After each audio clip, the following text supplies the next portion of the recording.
wants to tell us what's going on in the Howard 100 newsroom. Let's hear what's going on. They're always working on these interesting stories. They cover the entire universe. The universe of Howard Stern. What you do to your hair? It's different. It's all floofy. I like it. Oh, really? Yeah, it's more body.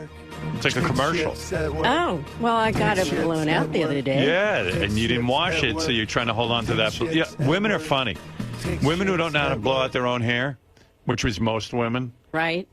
When they get a blowout, then they see how many days they can go without washing their hair. Yeah. So they won't do anything. They won't exercise. They won't do anything. They don't want their head to sweat. I knew a woman on Long Island. This girl could not fucking blow out her own hair. And she had that frizzy, you know, that frizzy, kinky hair.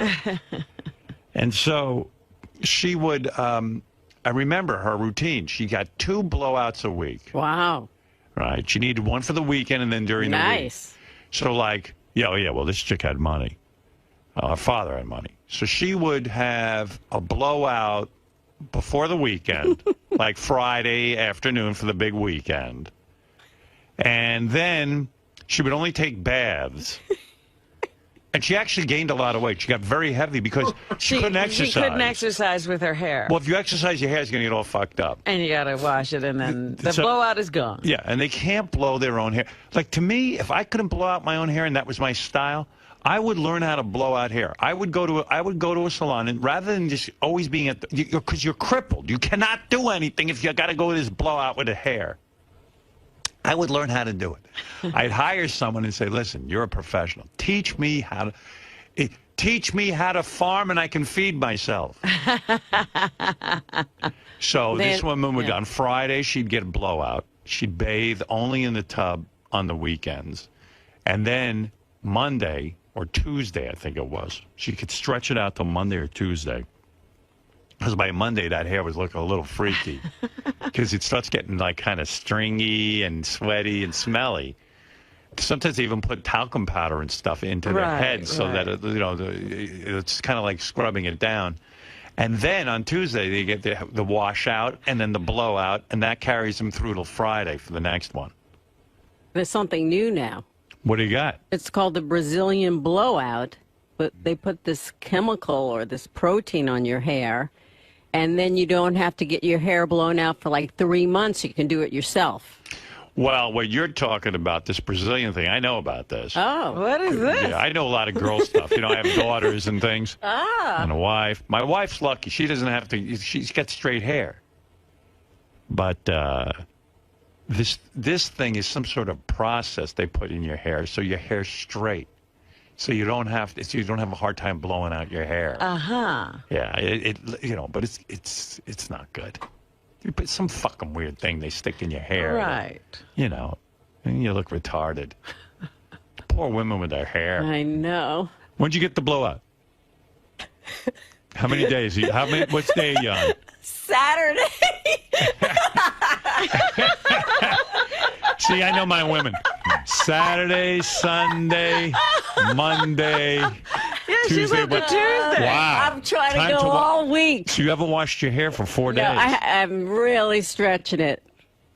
It looks good. I get it. All right. Well, so good. what do you do? So you can't even exercise? No, I do. For some reason, I just put my hair up in a ponytail. It's okay. Oh, that's gross. And then I pray. You need to wash your hair today. Okay. Today's the day. I know you love your blowout. I love it. Why don't you go to a beauty salon and say to a beautician, I want to pay you. I want you to be my teacher. I need an hour of your time. They've tried. It's hard because the person who blows out your hair, they're standing on top of you. Yeah, there's a different angle. My daughter, Deborah, God bless her, she figured out how to blow out her hair. She can do it as good as any beautician. Yeah, some people can, but it's a difficult thing. If she comes back to New York, I'm going to give you a lesson. Okay. I'm not kidding you. This kid, I begged her to be a beautician. Really? Yeah. She wants something more. That wasn't enough. Not enough. If I could blow out the way she does, I'd be charging people a fortune. I'd get all these yentas on Long Island, and I'd blow them out 2 times a week. Oh, so you got a blowout. What'd that cost you? $40. Yeah. So you can stretch it. And that's on the low end, trust me. I think stretching it 5 days is a bit much. You know.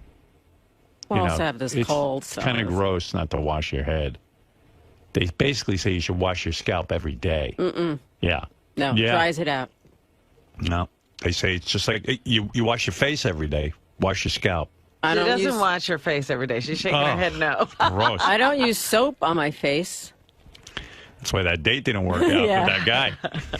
I have such sensitive skin. I have to be careful with anything like that. Well, I don't know. Stretching that blowout 5 days is a bit much. I know. So when's your next blowout? What are you going to do? You're going to blow. What do you do? Like, do you have to time it out, right? No, I'll just do it myself, but it won't look as good. Oh, okay. Yeah, because it's nice. I can see I see what you're responding to. Frames your face nicely. I look her over. It just, when you put on clothes, it just makes you feel better. Just the best. Yeah, but you can't wash that head, and it gets a little itchy. You want okay, all right, it's enough. I know. And smelly. A little stinky. Yeah. But you look good. All right, anything else? Yes, we spoke to the former executive producer for David Letterman, Robert Morton, who talked to us about what's in store for Gary's appearance on The Late Show with David Letterman on October 25th.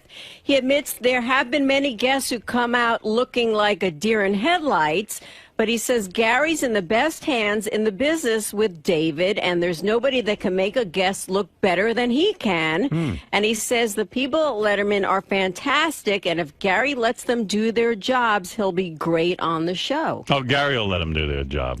I've never seen Gary stop anyone from doing their job. He'll be fine. A lot of people think I'm being too mean to Gary. I was reading the email, and my world was rocked when you wrote in and said that I'm not being generous or loving toward Gary. Really? That rocked your world? No. I went on with my night, but I do read the email. I just want you to know that.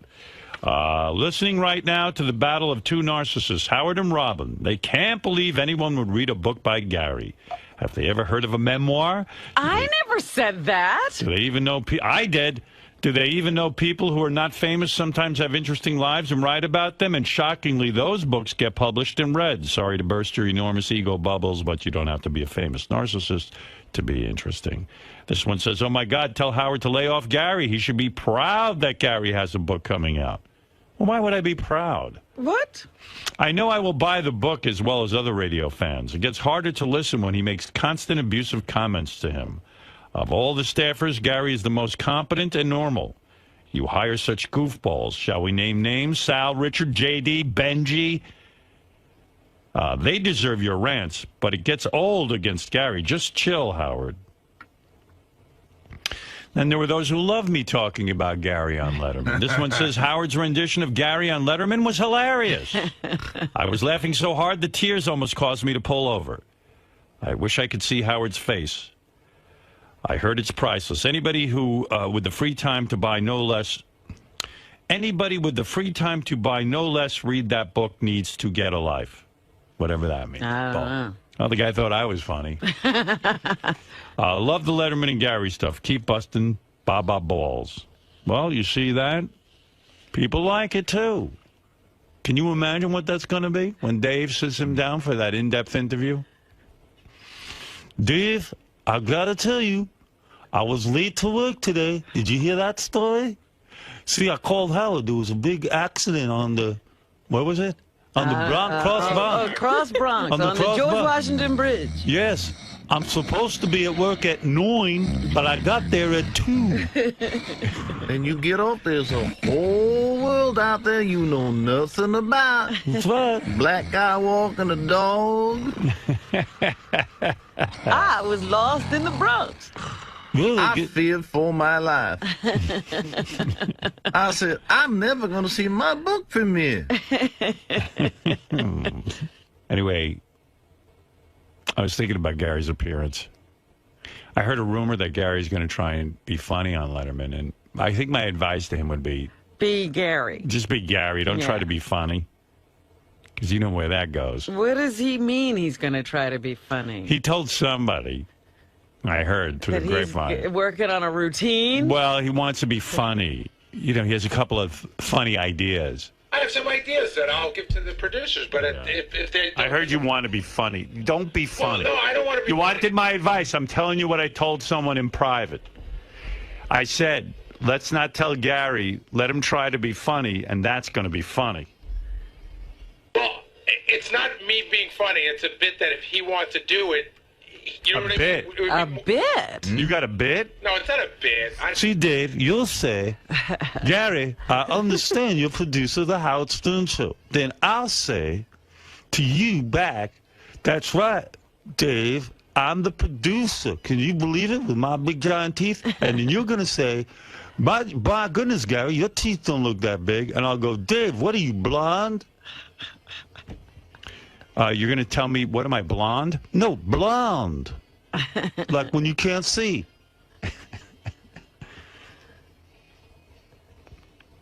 Checking to see what time it is, how long it took before I made fun of you? No, I was checking. I was hoping Adam Levine was here, and I could go, oh, Adam Levine's here. I swear to God, that's what I got him under control. What is this routine he's working? What's the routine? routine. I It's do just- a great it's- Arnold Schwarzenegger impression. You want to hear Arnold Schwarzenegger? Here it is. Stay out of my way. I'll be back. Both. I'll be back. Now, like to hear me do Christopher Walken? Now, Gary's got some idea. He's going to do something funny. I Right. know. What is this? What's the routine you want to do with Dave? It's not even a routine. Yeah.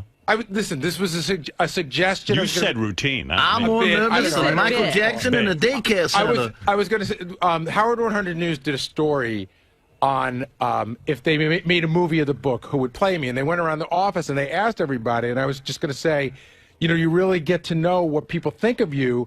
And Oh, I that's wanted good. And I wanted to that's a put up good the one. pictures of who they said because it was so ridiculous. I don't think you put up the picture. Just say it. Yeah, but just say. Well, some of the people you don't know, but if you saw a picture, it Well, would be- who did they say? Listen, I've been pre-interviewed by David Letterman 65 fucking times. They hate when you put up pictures. Okay. Pictures never fucking fly. Dave doesn't know how to work with them. Dave gets upset. Dave doesn't Then want to show the them. bit doesn't work. Yes, it does. No, Go it doesn't ahead. because you I won't know- like this bit. You won't know who the people. Okay, one of them. Somebody Well, said that. name people we know. Mario Cantone was Okay. one. You're Pe- right. You need pictures for Pedro from Napoleon Dynamite. Right. And then there's a guy that's really odd looking who's married to that chick Christina Hendricks from Mad Men, but you have to see him for it to be funny. Then you got to get an ape. Like, just get a picture of a monkey. Well, actually, and then somebody suggested Sal in the Gary mask, which I think is funny that somebody me just, and just get a monkey. no, right. This So is the it's just monkey a that thought. attacked that woman in Connecticut. Yeah, the monkey who attacked the woman in Connecticut. He's still alive. You know, we were neighbors. Yeah. We were neighbors, We both live in Connecticut. Wow. I like it. But that's not a bit, I guess. It's just I like it's a story. that. You could put up the Hall & Oates guy, too. You know? What do you think? Oats. I want Oates to play me. I think Dave will like that. Now, I like that. Okay. All right, I'm on down with that. Get the pictures. Hurry up. Start preparing. When is the appearance? October 25th. Yeah, I'm already in front of my TV waiting for that. I would like to You're going to see. sit there until he comes Yeah, on. that's right. I Don't would wanna like to see miss it. Forrest Whitaker play me in the movie. He's very talented. Yeah. Are you disappointed that you can only set your TiVo 2 weeks in advance? Oh, you know what you ought to get? Like a picture of Jerry Lewis and the Nutty Professor because he has the big fucking teeth. No, but Gary can be funny. Remember when Gary was in Florida on stage and he did his stand-up? I don't remember that. Sure. Everyone It was remembers. right before I pushed Sal off the stage. Right. I can't say enough good things about this guy. You know him, you love him. He's got the teeth of a fucking monkey. Boom, boom, boo! Started out good. He's yelling. Everyone's all hopped up. How's everybody doing tonight? All right. Here we go. Got the crowd on your Yeah. side. I gotta tell you, we got an interesting group of people here tonight. We got a redneck who doesn't brush his teeth. We got a racist stockbroker. We got an old illiterate man. We got a heroin addict, and we got a Jew. And that's just these guys over here. See? He knows how to take charge on stage. You do the racial minority card. Racial humor and sexual and Italian and Hey, Vinny. Slurs like that. Hey, as well. Howard. Vinny's the late night liaison to the David Letterman Yes, show. and he said he pitched Gary. Right. I heard that. East Coast. I think it's a horrible idea for him to do any shtick or comedy. Yeah, well, let me tell you something. You haven't heard my Michael Jackson joke. Listen to me. Vinny, Horrible idea. please don't tell him that. I want him going out and doing all these bits. You know, I mean, a lot of people are not going to know. Vinny. I'll whisper. Okay. Vinny. Don't do it. No. Let him do it. Please. It'll be funny for us. We need the tape. We need to have that look of disgust that Dave's going to have. Can I just say something? Yeah. This is not what I'm doing. These are things that I would talk to a segment producer about. A segment producer said that doesn't work, then I just scrap it and do what they They're want. going to love it, Gary. They're going to love that idea. I love that Vinny calls in as an expert. Vinny has as much to do with the Letterman show as I do. We were debating. You know what? They spend all day avoiding Vinny over at the Well, Letterman I show. thought it was interesting because Vinny was in, like in one of the news segments, Vinny said he pitched Gary. Yeah. Did you pitch Gary? Did you I actually? pitch Gary big time. Maybe To who? 3 or 4 times a year. Can you imagine Dave's face when Gary comes out to do his bit? How did he get on the show? How did he get through security? And then they fire Vinny. Wouldn't it be great after Gary's appearance, Letterman goes, you know what? I listened to that fat fuck Vinny the first time, and look what happened. Fire him during the appearance. Yeah, that'd be funny if Vinny gets fired during Gary's appearance. I'm a casualty from Gary's appearance. I said this on the wrap-up show the other day. One of my biggest fears is that, this is somehow not forced upon Dave, but sort of pushed on Dave. And there's Who been would push it on Dave? I don't know, friends, because of Vinny, and I'm friends with Rob. Maybe people say Dave does not buckle. right. No. And my biggest fear is that, Dave it's like 3 in the afternoon. Dave goes, "Who's on today?" And they go, "So and so, so and so." Because you know how you and I have been here, and you go, "How did that fucking happen?" You go, "You agreed to it." You go, "What the fuck was I thinking?" Right. Like that's my worst nightmare. There's a Well, I lot see of- some of the people that are sitting on that couch. I go, "Wow, Gary's going to be there now." I'm having second thoughts. But you've had second thoughts about guests after you booked them, right? Oh, yeah, Gary will come in and he'll go, someone so-and-so's here next. I go, what the fuck? Right. How'd that happen? How did I approve Well, that? first it starts where you get mad at me. You go, "I didn't approve that," and then like 2 people go, "You did," and he It's goes, impossible. And then you go, I can't believe I fucking approved that." Gary, what other ideas did you have? A story about when I was working with Howard at NBC and some involvement I had with Dave and his organization. That's good. Like I'll tell them, and if they think it's a funny story, I'll tell it, and if not, I won't. But it's not a bit. And so you got no prepared bits other than the photo stuff or anything else like that? That's it. Yeah. Vinny thinks you shouldn't prepare bits. I want you to go out with But again, you tell a producer something just Right. like here. Somebody called me and I say, "I don't think that works." That's a good story when you used to steal guests from the Yes. Letterman. Yeah. Well, there's a better part to that story, and I want to save it for the show. But I used to steal gas, and then I got called up to the main offices. Right. Gary got in trouble. I Right. heard the other side of that story actually the other day from the person. She still works there. Does she? Yeah. Oh. I thought they were calling Howard. I thought they were calling to give me a job. I really did. I thought they had seen how good I was doing, and I got up there. They shut the door, and it was like the fucking Gestapo. Howard, weren't they doing like a bit where they were picking up the NBC hotline, the complaint line, not even knowing people were going to be calling to complain about you because your show was on at the same time?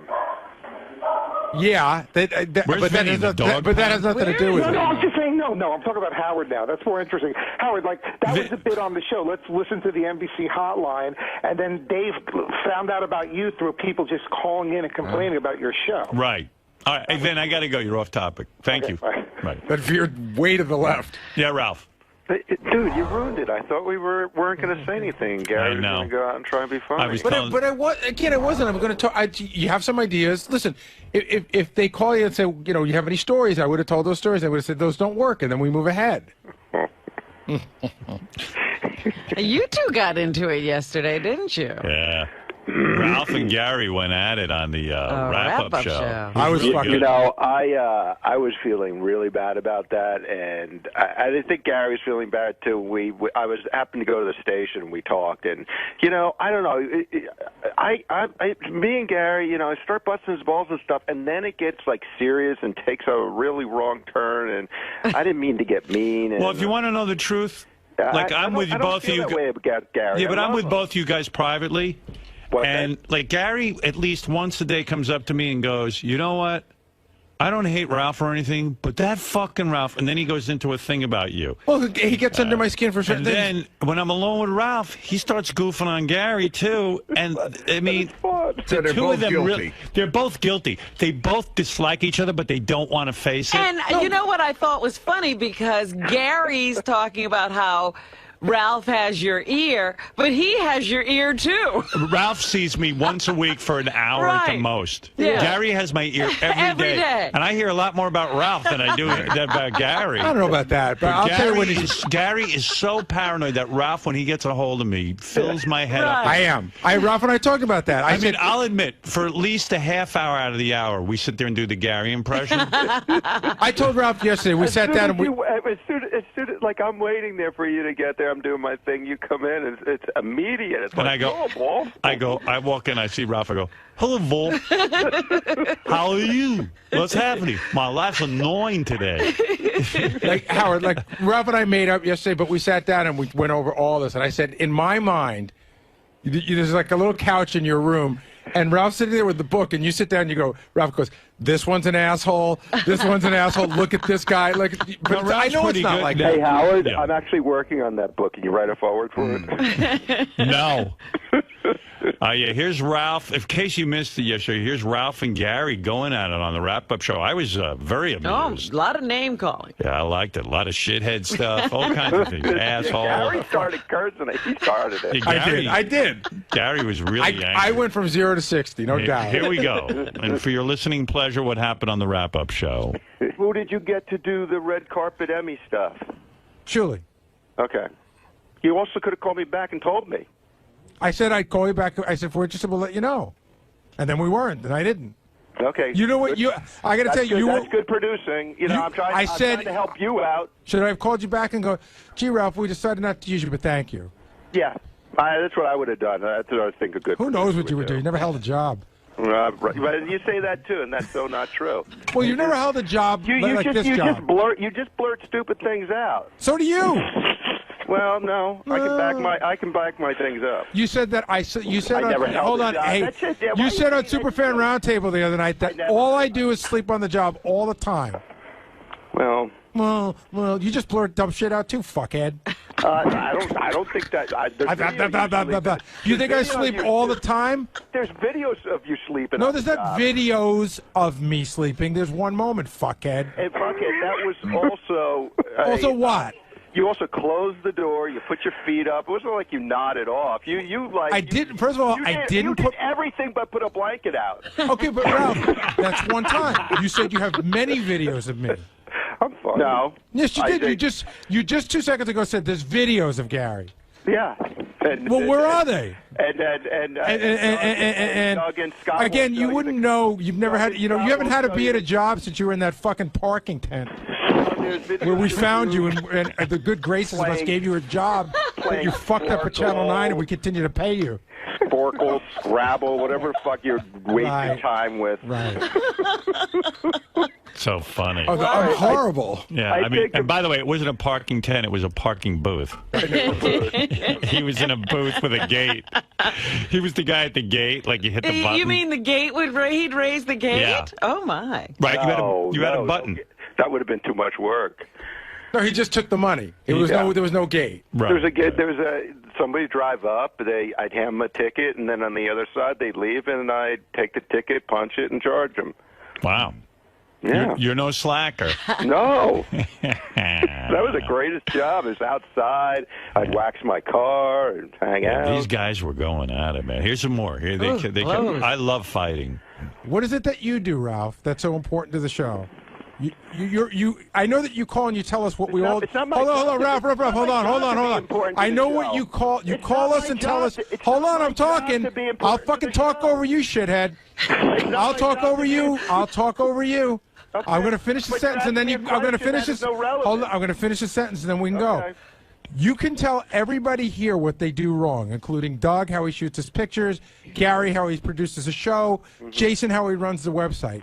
What are your major contributions? I didn't say I can do everything better than everybody, first of all. But you tell everyone how they do it wrong. Right. Well, when they do, I do. So which is often. What's your point, though? I think I just made it. you feel that you are can outproduce the show, can be a better photographer than Doug, can do better on the website. These are all things that you can do better than everybody. But why would we know that based on your track record? First of all, I didn't say that I could be a better photographer than Doug. You did say you could be a better producer. I said those are crappy pictures. You did say you could be a better. Well, that would insinuate. You just rattle off stuff and then pick and choose. Hold on, Ralph. To anybody who heard that, it would sound. Back to your first point. Let me finish now. Hold on. Your point is like, what is my contribution to the show? I don't work for the show. I work for Howard TV, and I dress Howard. Yeah, but if we're going to let you on, you're going to critique it. All the other stuff I do is just is extra. You're too good to us. It's just icing on the cake. All that free stuff you give us, you're too good to us to give us all the free advice. I know. You know what? You should bill us. Your wrap-up show. You should bill us for all the contributions you made to the show. I should, and you should thank me once in a while. And then it went on even more. They weren't done with each other, these two. Do you think Gary is a good producer? For the Howard Stern show, yes. So do you think... By the way, I should give that tape to Dave of Gary sleeping on the job. Yeah. That'd be funny. Yeah. I'll say, hey, Dave, here's Gary working. How's he going to show the pitch and the sleeping all in the same segment? You could do, you know what? You could and the apology tape. If Dave plays it right, he doesn't need a first guest. He just needs tape. If you give him the apology, the pitch, and you sleeping in the office, I think the guy could have an hour with you. Certainly. Can you throw in some an assortment of monkey suit appearances as well? I think if Howard calls it quits, Gary won't be able to produce any other type of show? I don't know. I'm not going to be like Gary and throw a lot of hypotheticals in there because it would depend on the person and the situation. You know, I don't think he could go in and produce the Letterman show. But, you know, maybe somebody's going to a similar show to Howard or something, and he could produce that. I mean, obviously, Howard wouldn't have him there for how many years, Gary? 26. 26 years if he was a shitty producer. Well, but the point is, Ralph... You're just sensitive. Ralph, the point is... You're overly sensitive. I know what Howard thinks of me, and that's not an issue. We talk off the air. I know what he thinks of me. But when I hear you on Superfan Roundtable... just fucking coming at me from God knows the left side and blindsiding me. Honestly, I was a little. I don't know. Can you be honest? I was a little pissed off with you. I heard some things you said about me off the air. Like what? I'm not going to repeat them. Repeat them. You repeat them. You repeat them, and I'll tell you if I said them or not. No, because the person who told me, I'm not going to quote unquote out them, and that's it. Because I don't think there's a thing that's been said off the air that I wouldn't say to your face. All right. Well, anyway. And I don't know if what you heard is true. Well, but I would tell you. You know, things when they're off the air are a little even different than they are on the air. But no, I don't know. But if you can't hold me responsible for something that you heard I said when I'm giving you the opportunity for me to tell you if I said them. Yeah, but I'm not. What's going on here? You're saying that I'm not going to say who it was and what it was. That's all. Right, but you don't even know. I was already a little annoyed. But you don't even know if it's true or not. What line is Ralph on? How do you know? I do, because I'm smart. Right, you're not that smart. You're 10 points lighter. What line is Ralph on? I just put him on hold. Oh, he's not on the phone. I hung up on him by accident. So Ralph and I talked yesterday, and he told me... Call back, Ralph. He told me what was said. And, something I said during a break in the wrap-up show. Yeah. And it was something that I would have said to his face. I joked around... so Ralph is implying that he has a mole here at the station. He does. He does. Yeah, somebody's... So when you say something off the air, he gets word. Almost immediately, by the way. That's helpful, isn't it? Yeah, it's very helpful. Ralph, you have a mole? No, I have a berry. Right. Come on, you have a mole? Yes, I have people who report to me. I can't imagine what sort of Who a do you low think life... it is, Gary? It'd have to be I mean, who would pick up a phone and call Ralph and say, do you know that Gary says this about you? I mean, what kind of a low life? Do you have a suspicion who the mole is? Yeah. You do? I know who the low life is. Oh, really? I'll smoke his ass out. Who is it? He'll be in here. He'll come in. He knows who Sal? he is. No. Jason? No. Jason. Yeah? Jason. And can I tell you what it was that I said? I joked around. Ralph was on the phone, and we were talking about the work we do, and I go, oh, there's a guy on line 10 who wants to tell me who to do my job who's never held a job. And so, like, I would say that to Ralph's face. Ralph said it was a little bit more cutting off the air, which I agree. Oh, here's the mole. Oh, DePace. Oh. My friend here. First of all, I'm not a mole. What I said was exactly what you said in the same segment, that he's never held a job in his life. Hold on. That was it. You told him that I said it off the air. I was talking to Ralph, and he said that I tried to call in to agree with you about the Benji getting here at 5:30 and how Gary doesn't manage. And then I said, yeah, it's funny they didn't take your call. Right after the thing hung up, I said, yeah, why didn't you take Ralph's call that agreed with me? And Gary said, that's coming from a guy who's never held a job in his life. So that's a mole, asshole. You're that's a fucking gossip mole. washerwoman. You said it all the time. It's like not even a big deal. That's crazy. Scott, you literally called him to tell him what I said. I did that, you jerk off. I called to talk to him about whatever. Scott. Yeah. You're a mole. No, I'm not a mole. Gary said something off the air. Well, then Gary's talking behind people's backs. What the hell is he? Wait a second. It's like if we were all you in little here, deflecting hairless bitch. And you cocksucker. Look, he just tried to deflect it. It's my fault for saying You're deflecting. You're the one who just said he's never held a job in his life. You're deflecting to say I'm the problem? If we're in here and we're having a meeting, yeah, let's say, and Gary brings up a name as a guest, and I go, I don't want that guy who wasn't that funny. If you pick up the phone and call him and tell him I said he wasn't that funny. That's a horrible analogy. That's not the same thing. Okay, this was Gary talking during Isn't a it the break. same thing, Robin? Well, this is, again, we're right back where we were when he wouldn't apologize for... Oh, my God. You guys are idiots. You're all stupid. You're going to say that I'm wrong here? If we all work together, and Gary says something off the air about Ralph, and you pick up the phone and call Ralph and tell him what That's not Gary exactly said. what happened. Okay, he picked up the phone and called Ralph and you. I were talking about whatever, and then that just came up. A little bit, you're a mole. And besides, if you listen to the first clip again, Gary said the same thing on the air. That's not the point. Ralph got upset about the off-air comment. And he only knew about that because of you. Well, you know what, then, Gary? Don't talk behind people's backs. Well, you too. Why don't I just talk about all the shit you say in the control room behind everybody's back, including somebody you're looking right in the eye sometimes? Who's that?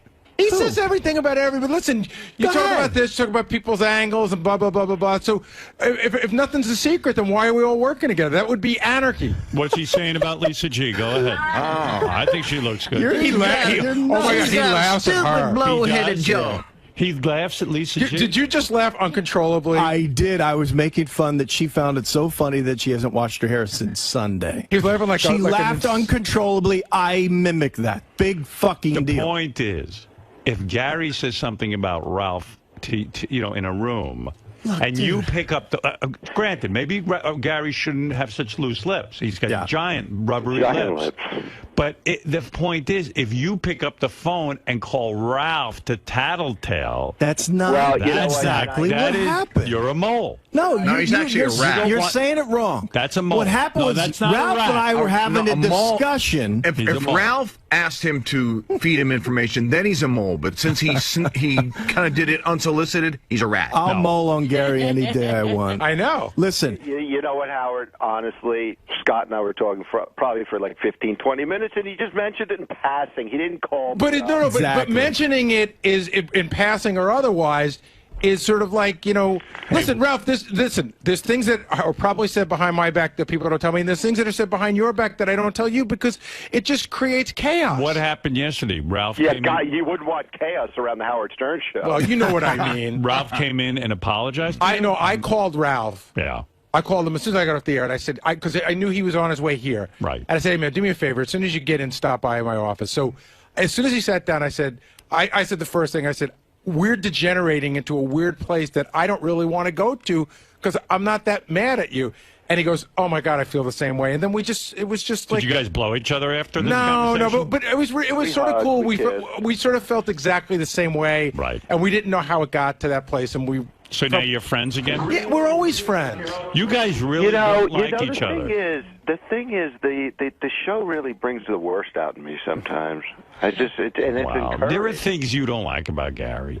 Well, that's okay. There's things that people don't like about everybody. But it's not like I hate Gary. I do like Gary. It comes off that way a little bit. What's that? Comes off that way a little bit. I know. Well, yeah, because he annoys me sometimes. And, he thinks Gary's a shitty producer. He does. I don't think he's a shitty producer. You do. Just admit it. I don't know what that. I don't know when you say producer. It's such a broad term. You don't need a quote-unquote, again, producer. You don't need somebody who's going to steer the ship for you and do all that kind of stuff. Well, that's not true, Ralph. In other words, some people need a producer. There's some radio people that the producer is more important than the talent. Where the producer says, at 8 minutes after we're going to do this, at 10 minutes after you're going to go to that, and the talent just listens. Howard really is the producer of the show, but he does need somebody to steer him and say, this is what's available. Absolutely. We got to do this at this time. That's right. You're a great producer for him, and I don't see anything wrong with saying that. You know. Well, you're implying that he But could. that doesn't mean Gary doesn't have other talents. It's a backhanded You're just compliment. It's not though, Fred. Hey, by the way, is. as long as I got DePace in here, let's get it all off. Let's get it all off our chests. DePace has been harboring a very big resentment toward Gary. Why? That he hasn't brought up on the air. Scott DePace, our director. And, you know, you should know about this. Well, this is where all of this fomenting unrest comes from. Well, is this going back to the sleeping tape? No. Okay. This is going back to, in your new book, the picture you use actually was taken by Scott DePace. Uh-oh. I don't know that that's the case. That is the case. I went back, looked through my pictures. It's number 33 of 50, half of which were like pictures of lights and crap like that for our Vegas show. It's my picture. Okay, how much do you want for it? I'll pay you for it. And you didn't ask permission. I did. You know what? It wasn't as if I knew it was Scott and I didn't ask permission. I thought it belonged to someone else, so I'll pay you for it. I'd rather pay you for it and not have to deal with you than actually have to fucking deal with you. I think you said that was priceless, that picture. Yeah. It's your Picasso. That's my Pollock painting. You realize How much for a dozen of those shitty shirts? I'll give it to you. Now you have, and now, you know, Gary's not only insulting you, but you could kill his whole book just by not giving him permission. He's really I sucking wonder your dick a little if I bit. took him to court, what would happen? Yeah. You could absolutely sue him and stop the book from coming out. That's right. You can prevent everything. I'm filing an injunction. You're You know, giving. I did say that it was my picture. You And I should have really at least- didn't think it was. You should have checked into it, at least asked me. But Howard, I thought I knew where it came from. $5,000. Call the book company and tell them And you want. I'd like to see the proof of that, by the way, too. He could just be breaking my I can balls. prove it to you. I actually have another picture I sent Howard right after that's like same color. You can obviously tell same camera right after. Because there were a lot that of people moment. shooting that day. How do you know that one's yours? Gary, I remember exactly, and I looked at If you that want to go, picture. if you want to go to a photographic expert, I will let you. You're do going to that. give Gary the picture, aren't you? Yeah, Don't buzz I told. Are you really harboring resentment? Are you really? Where do I go? Listen, I gave Howard I said, listen, I don't want shit for this picture, but Gary's wrong again. But it is my picture. He should have to do something, apologize to me for how he treated me. No, I apologize for using your picture.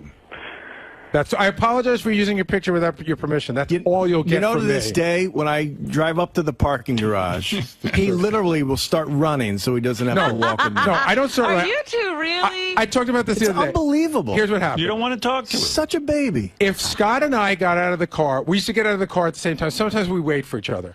Now I don't wait for him. If we got out of the car at the same time, we'd walk together. The other but day, I'm not looking he to literally was 20 feet in front of me. That's not true. Yes. Well, it might have been. Why would I wait for you? But Scott, he is so angry with you, and you still don't understand why. No. Because he made a deal with you that you would not use pictures of him. Yeah, and I've and explained video of him. And I've explained that I had And a he little to trusted do you. with that.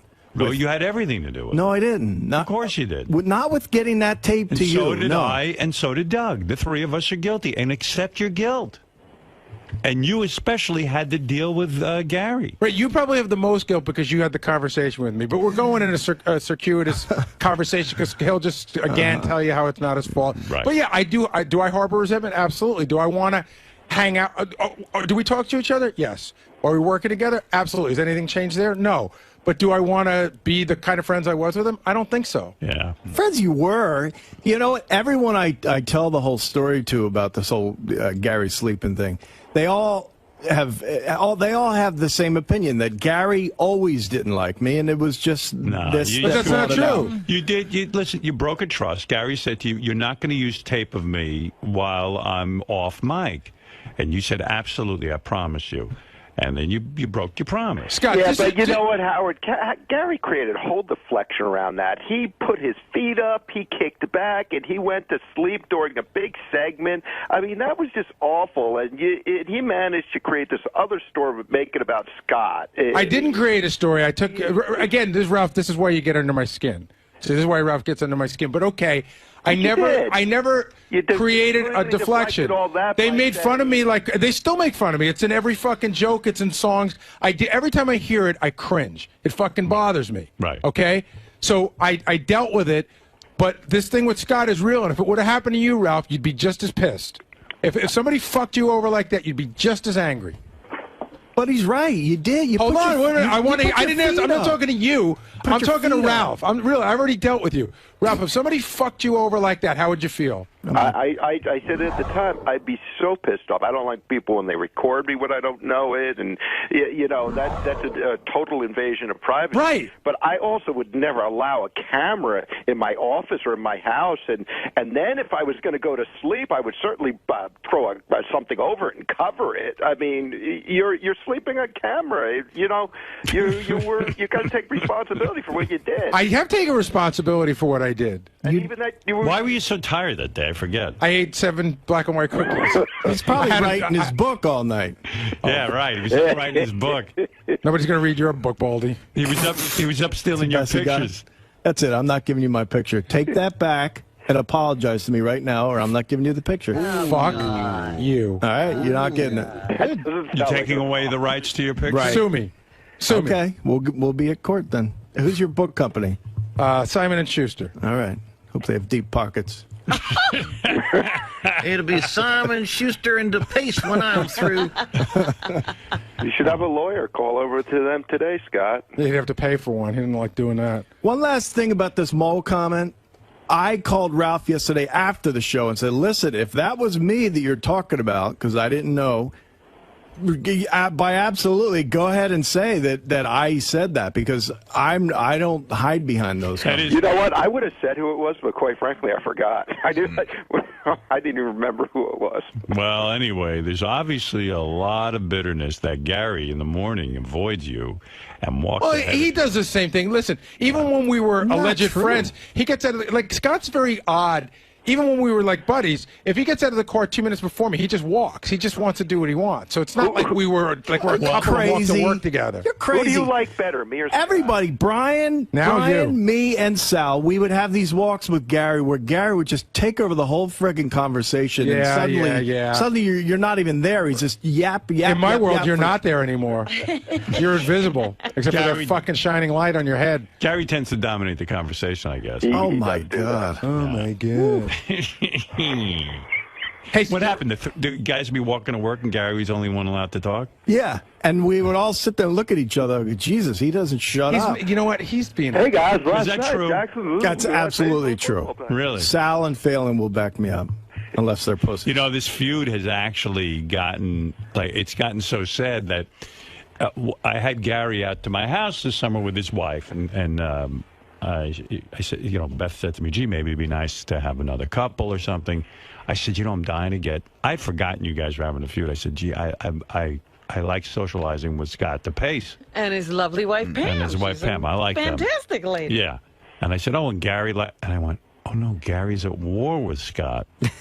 So I never called you. But listen, I didn't tell you to do that. And everyone has... No, you didn't. And everyone has... you got to consider, you were coming over. I'm not going to have Scott over when you're over. But you know what? Everyone has a circle of friends where everyone doesn't get along. You would have thought you would have thought that was really weird out of all the people if I invite Scott DePace. You really... Oh, sure. It would have seemed like you were breaking my balls. Right. And I didn't want to do that. I really slipped my mind. I thought, oh, we all like each other. We'll have fun together. We'll have a good time. And it actually was for when you had all the guys out, I think. And Scott, I think, holds me. He's not mad at me, but he's mad at the situation. He wishes he would have been invited. I knew not to have. Of course, that's and I love twice Scott. You blocked and him, you bro. did say you would have another one, and I would be invited. I know. I do have to do it. But I love Scott. I do. I love Scott. I love working with the guy, and I love you, obviously. And I want to just I'll socialize with you. I got to go on record as saying, just because I vehemently disagreed with your politics doesn't mean I didn't like you before. Now you just don't like him. It had Now everything. right, because now I don't trust him. Even about he the can't be stupid trusted. baseball. And I got to tell you, the mole thing just adds to that. Right. It was I can only listen. I'm only being bad or a mole if I think I'm being a mole. No, I you're a was mole. just having a conversation, You're a mole. and I happen to say something that I've heard You're not a Gary say mole. 1,000 If I times. said something around here in private with you in the room because I trust you and I know you and you're one of my guys, you're bro.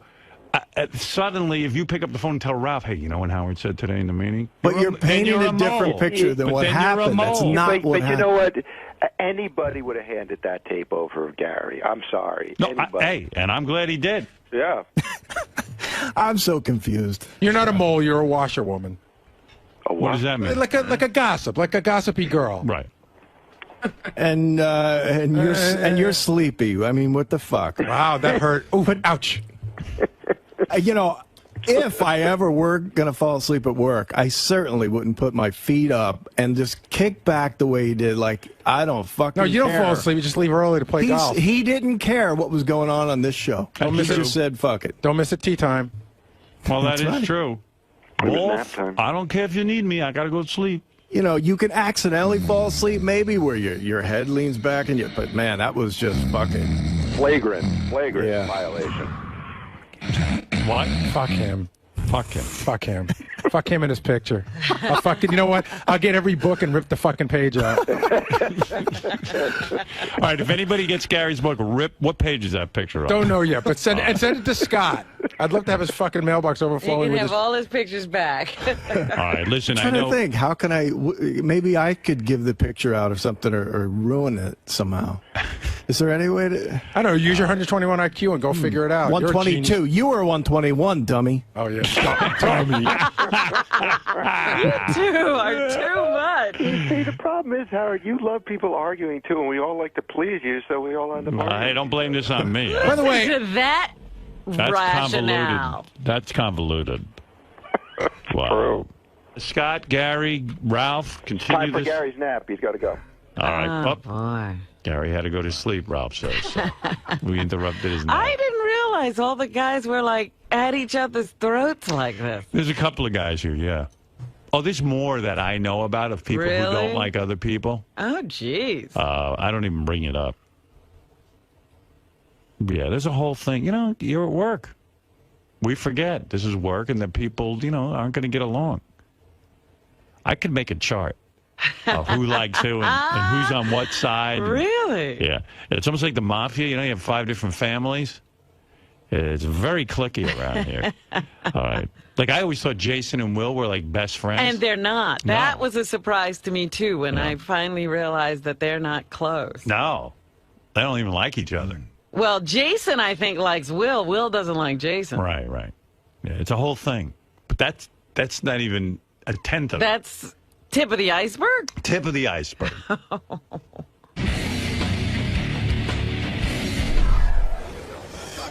There's the mole. The mole. He said it 1,000 times. God, we've all said it about Ralph. No big revelation there. I mean, Jesus. So you just felt like it was no big deal because he said it already on the air. Yeah, exactly. I had called him, and I was upset with Gary for not taking Ralph because he backed up my opinion. So in the conversation, I said, "Yeah, Gary's an idiot. They wouldn't pick up your call." In fact, he said that you've never held a.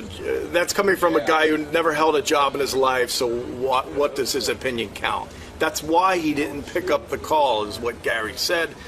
So it totally made sense in the conversation. I'm not a mole, but fuck it. I'll mole against Gary any day of the week. Gary, so you're still obviously very mad at Scott. Yeah, I don't made no secret of that. Now, do you think you would be as mad about the small thing if he didn't catch you sleeping? No, well, it's not about him catching me sleeping. It's about him. Yeah. Him breaking But a promise. if But that didn't happen, it has a you lot think- more. It has a lot more to do with his attitude after that. sort of cavalier, like, fuck him, I apologize, I'm not wrong, he's wrong, fuck him. So yeah, that helps, piss me off. But yeah, no, listen, we're all talking all day long, and people say things about each other. It's, sometimes it's in the heat of a moment. So if that gives me permission to, every time I hear Scott talk negatively about someone, email them, then so be it. What's happening with this picture? Is he going to get it? No. I want the rights. I mean, I own it. So unless he makes good, and somehow he better figure out how to make me happy, or else it's mine. So he doesn't necessarily have to pay for it. He just has to apologize. I said to Howard originally, all it was I totally will give him the picture. I just want Tell you what, an apology, something on the air. That, half of it was in humor, but once he takes this angle, then fuck it. It's my picture. I want some serious cash. All right, we'll see what happens. All right. And now he wants something for this picture. Yeah, I called the guy from Getty Images called us. He's, it's one of the biggest photo services in the world. The going rate for a photograph and a book is $80. I'll give him $200. So you'll be fine paying him for it. Sure. I don't need to be in his debt. No apologies for it? Because he said he wanted that too. No. I apologize for... See, again, you would apologize if I knowingly took it from his book and said, fuck Scott, I'm just going to use it. That would require an apology. I thought it came from K-Rock, which Howard owned the photos, and so I unwittingly used Scott's photo, and for that I apologize. And for nothing fucking else. Scott, so I just talked to Gary. Yeah. And he said that he contacted a photo company, and the going rate for a photo like that is around $80. But he's willing to give you $200. $200? That's a fucking nice picture. Gary really wants that. Picture's perfect because it shows all the guys on the show. It shows Gary in some sort of position.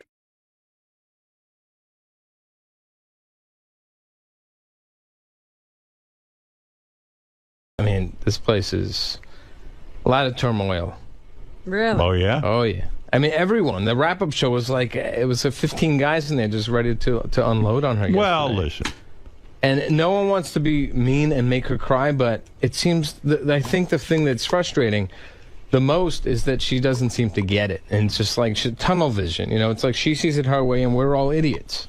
Well, I see it my way.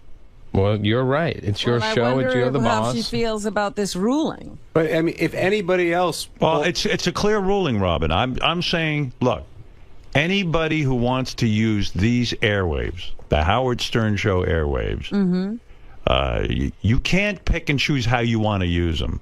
Yeah. If you want to start a side business off of me, because this is my audience, this is the way I look at it. You want to start a side business off of me? You want to sell something?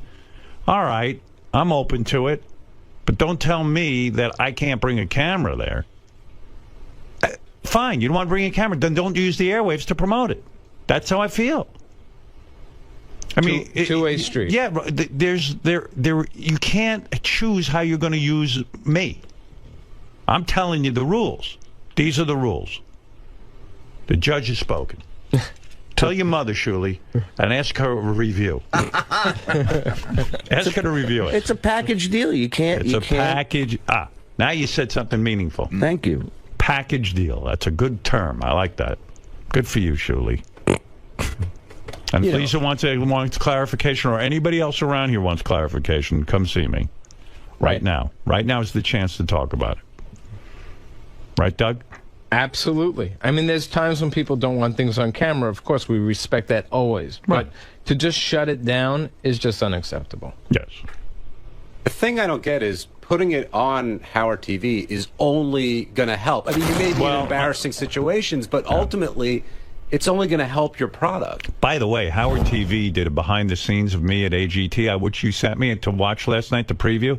I thought you guys did a great job. Yeah, it was a lot of footage. The guys did a good job for sure. Good job on that. And then you sent me something else that was kind of fun, too. Medicated Pete? Medicated Pete on Rachel Fine. Holy shit. Yeah? Is that for real? Dude, either he's the best actor in the world, or What's happening? Rachel Fine on Fine Time. For those of you who have Howard TV, you got a real winner to look for. That is also we use it as like a promotional show. It's on HowardTV.com. I was riveted. I had dinner and plans. on HowardStern.com. Yeah, you can see it. Oh, you can see it. You can see it for free. Yep. Oh, good. On HowardStern.com and HowardTV.com. Yep, it's up there right now. You got to watch this. It's a free show for anybody who wants to see it. Fine Time. Rachel Fine. You know, Richie Wilson's fiance. Yes. She's on there with Medicated Pete. And Medicated Pete doesn't know how to eat. So while she's interviewing him, she offers him a cupcake. Yeah. Like one of those big cupcakes that we have outside from, where was that place? Crumbs, yeah. Like a big giant cupcake. And he's like, oh, you know. He starts eating. And somebody wrote a comment underneath that he says, Medicated Pete eats like an iguana. the cupcake is rubbing all over his nose and his lips start turning purple, and it's like he can't swallow or something, and he starts to eat it, and it's like he's it's like, you know, when brindlefly starts to eat, and you know, and he has to go, oh, excuse me, excuse me. It's the most disturbing thing. And while he's talking, he's eating, and it's such a train wreck, fascinating piece of tape that I was late for dinner. I had dinner planned, and I had to finish Medicated Pete's interview. I didn't think I'd be that interested. I honestly watched it at least 10 times. I just watch it I just put it on and let it loop. Well, basically. the reason it's genius. Who is the genius that said give him a cupcake during his interview? I think it was probably Richie Wilson's idea. Richie Wilson. Yeah. That guy's a genius. That is incredible. Immediately triple his salary. Okay. Oh, that's right. We have no money. But look, there he is. Look at his face. Oh, right. Oh, he looks like he just made a bukkake video. Yeah. That's on HowardStern.com and HowardTV.com and on Howard TV, the channel. Your Howard TV. Oh, now, he can promote on my channels. And it's brilliant to keep interviewing him while that's going on. Right. Do you think, can I tell that weird story I told you about him the other day to prove that he's really out there? What is that? The one about that Joe Walsh's manager told me? Oh, yeah, go ahead. This is good. So I think the James Gang was playing down in Red Bank. Right. And Joe Walsh's manager, Smokey's a huge fan of the show, and so is one of the guys that runs the road crew. Right. So they're driving around Red Bank, and one of the guys goes, holy shit, that's Medicated Pete. So they pull the car over, and they go to Pete, get in the fucking car. And Just Pete like that, right? Get in the fucking car. Yeah, and so Pete gets in, and they go, you're going to be roadie for a day. Pete doesn't know who these people are. He doesn't know. He gets in the car. He gets in the car with complete strangers. Right. They bring him to the gig, and a couple people are like, oh my God, it's Medicated Pete. They're taking pictures, and he goes, all right, cut the shit. Go grab that box. And they made him work the whole day. Right. He's like, you're roadie for a day. But Pete just got into a stranger's car. Wow. He is weird. And the weirdest part is that was a year and a half ago, and he's been here 3 times, and he's never told us that story. Yeah, how weird is that? Like something cool happened to him, and he doesn't even talk about it. Never even mentions it. Yeah, I have a feeling that happens to Pete a lot. Like people just grab him. Yeah, like he just gets into random cars. Like sometimes he's raped, sometimes he's, you know, who knows? Sometimes he never tells you any of sometimes he's a huge rock star's roadie. It's just whatever happens to him for the day is the day. And he's somehow still alive. It's too much. I brought him to a gig once that I did in Jersey. How'd that go? He comes to my room before the gig to get ready, and he goes to the bathroom to wash his hands, and apparently he washes his hands for like 15 minutes. Oh, he's got that, huh? So, because when I walk in, there's a lake in the bathroom, like just a huge flood of water. He's all sloppy. And he's up on stage, you know, singing Purple Rain with wet spots all over his shirt and pants. But you know what's weird about him? Like, he's probably been to the White House. Like, we don't even know it. Yeah, he's met Obama. He was probably at the Queen's Jubilee celebration. He's like Zelig, you know. Yeah, he's he shows in all up. these historic spots and nobody knows. Forrest Gump. All right. Well, anyway, there's my ruling on all future endeavors from everybody. Okay? I hope you know we you know, all know. I know. All right. You know what I'm saying? What? I'm just nervous, man, because, you know, kind of makes everybody kind of. You don't want to have Lisa send me over the edge, and then I'll stop all the fun. Yeah, because you could be I mean, you're well within your right to do that, you know? And right. I I think it's fair. fair. It's fair.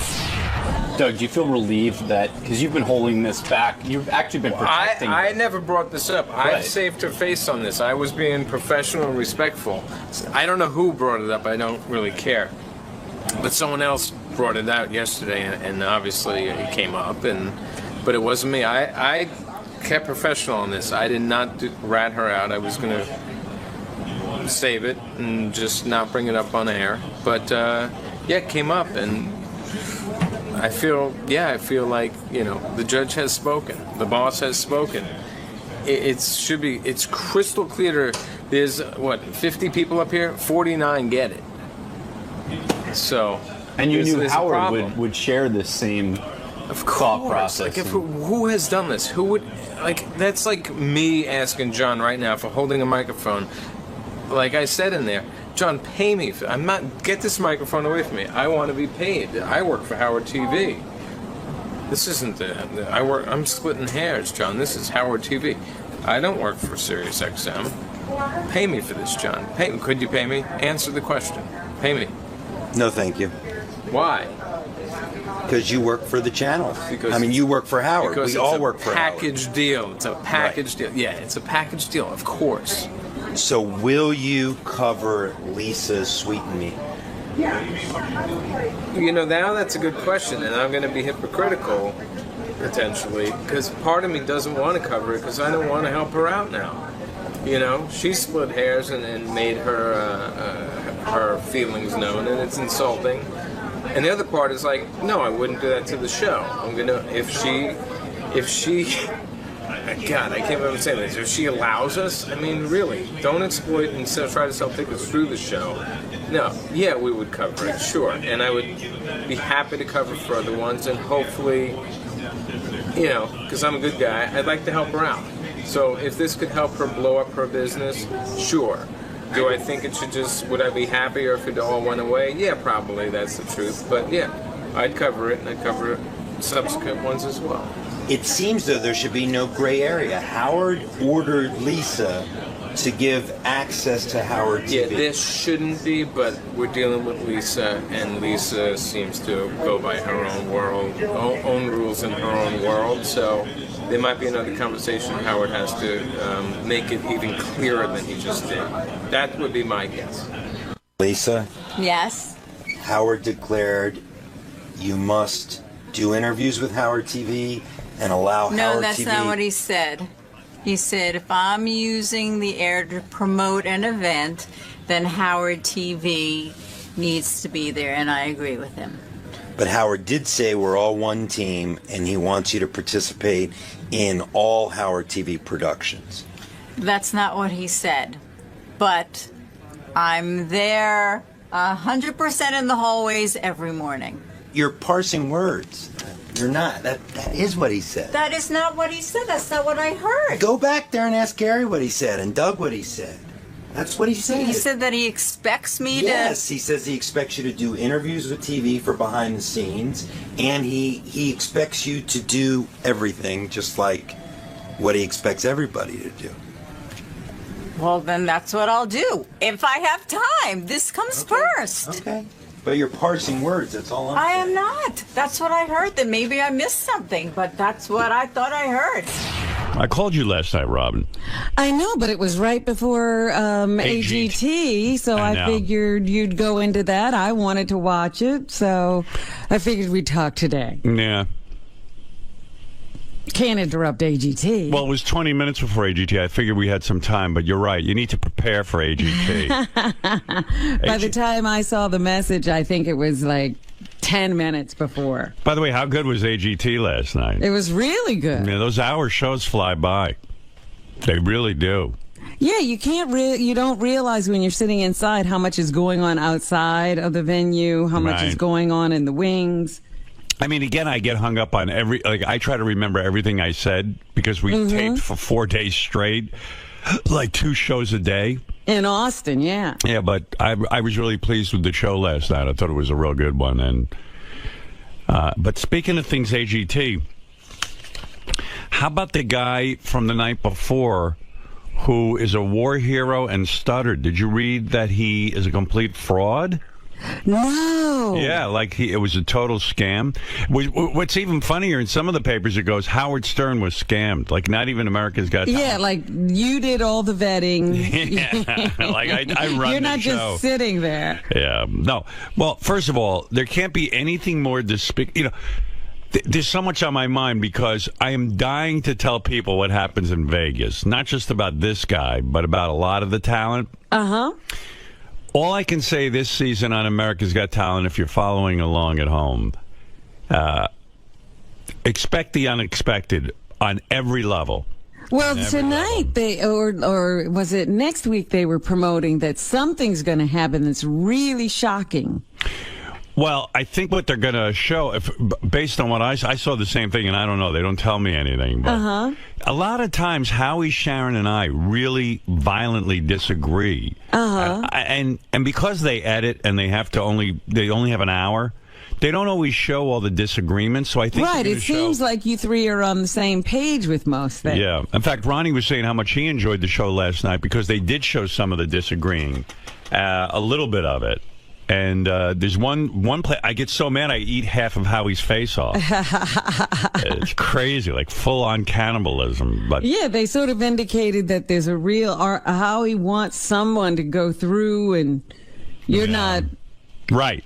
I know. I think happy about that. Yeah, I think I know who it is too, and I was fucking livid.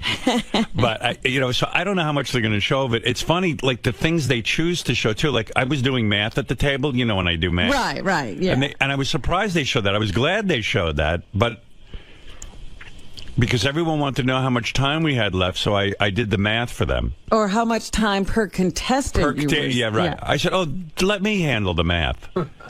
That's my forte. And the show was over. You still had to come up with an answer. And I said, well, here, let me I want to do it on paper so I can show my work to the teacher. Didn't you love that in school when you had to show your work? Absolutely. I was like, I'm in big trouble. I can't just look at somebody's answer on another, paper. That was to keep you from cheating. Yeah, it worked. I was really fucked up with that. I don't have any work. My work? I don't know how I got. I took a lucky guess. Does that count? I'm a genius. Yeah, so I don't know. It's like really weird because there were so many arguments when we taped. And sometimes they go to them and sometimes they don't. But maybe next week they're going to show one of them.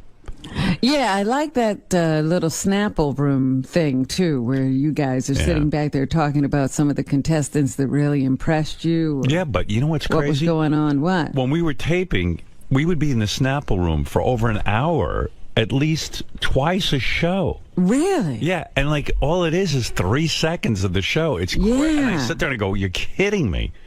Trouble is, you can't figure out which 3 seconds they're going to use. Yeah. Yeah, because they cut it up still, and you're jumping around from contestant to contestant. Yeah. I saw one of the contestants last night. I think it was the only person I disagreed with you on the whole time. Yeah. And they didn't even show you voting no. Yeah. Did you notice that? Yeah. That was the other thing I was going to say. The girl that sang Blue. Yeah. Yeah. See, all I can tell you is, by the time we get to Vegas, I'm right about 100% of the time. But in order to show you saying no, that was going to be 3 minutes. Right. It was going to take a long time. That was a big disagreement because on that girl, I didn't think she had the goods. But the only reason I want them to show, because when we get to Vegas, a lot of times I'm proven right. And when she started singing, I said, she's got a nice voice and everything, but she sounds like a million other people. Right. And, by the way, the thing that Howie and I disagreed on, everyone on Twitter agreed with me. That girl is a tremendous singer. The one you picked and said she was unique, she was amazing. Amazing. You talking about the girl and the guy? Yeah. She was great. And like everybody wrote me on Twitter, how could Howie have said that girl wasn't up to par? I mean, Howie has a 10 ear, I think. Well, I'm there to listen. Sharon 99% of the time sides with me because she knows I'm right. And so, I keep Howie in check. Because he goes was astray. Completely off on the girl singers. He liked the girl who was sort of mediocre and not the girl who was completely unique. Yeah. Howie's great. Everyone writes me about the chemistry between us. Even with Nick. I like Nick a lot. In fact, I had no. When I went to see the auditions, I was like, well, what is it that Nick does? He comes out and he says hello to the audience. Yeah, but it's all backstage. But watching him on TV, he's very funny, and he really is willing to put himself out there. He puts himself out there, and also he's real with the people. He doesn't. Oh my God! When that girl came out to do that dance, the pole dance, right, and he wound up on the pole with her. Yeah, I was like, somebody's going to die. Because that was too much weight for that pole. Those temporary poles are pretty good. But listen how screwed up this is. And again, I wish I could tell you what happens in Vegas, but I'm not gonna, because I don't want to ruin the show for people and I want them to watch. But here it is. Talented liar, TV phenom's war injury tale. Now, the reason I think this is so screwed up, it messes it up for every real veteran who comes back from the war, regardless of injuries. Right. Because now no one believes you.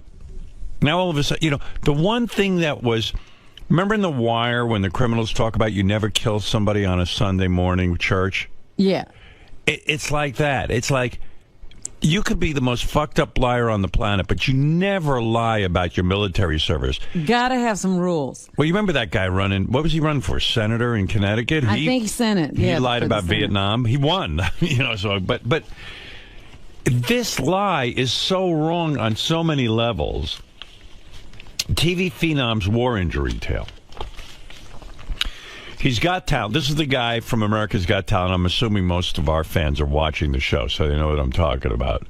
He's got talent and a lot of explaining to do. Sergeant Timothy Michael Poe, who, by the way, everyone was in tears over. I mean, I had know, friends, the whole audience was crying. I had friends write me on email talking about they were home crying.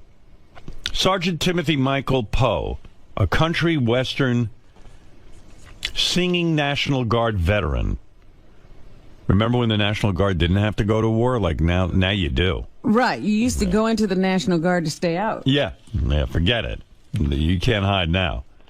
Michael Poe, a country western singing National Guard veteran who knocked the socks off judges on America's Got Talent Monday night.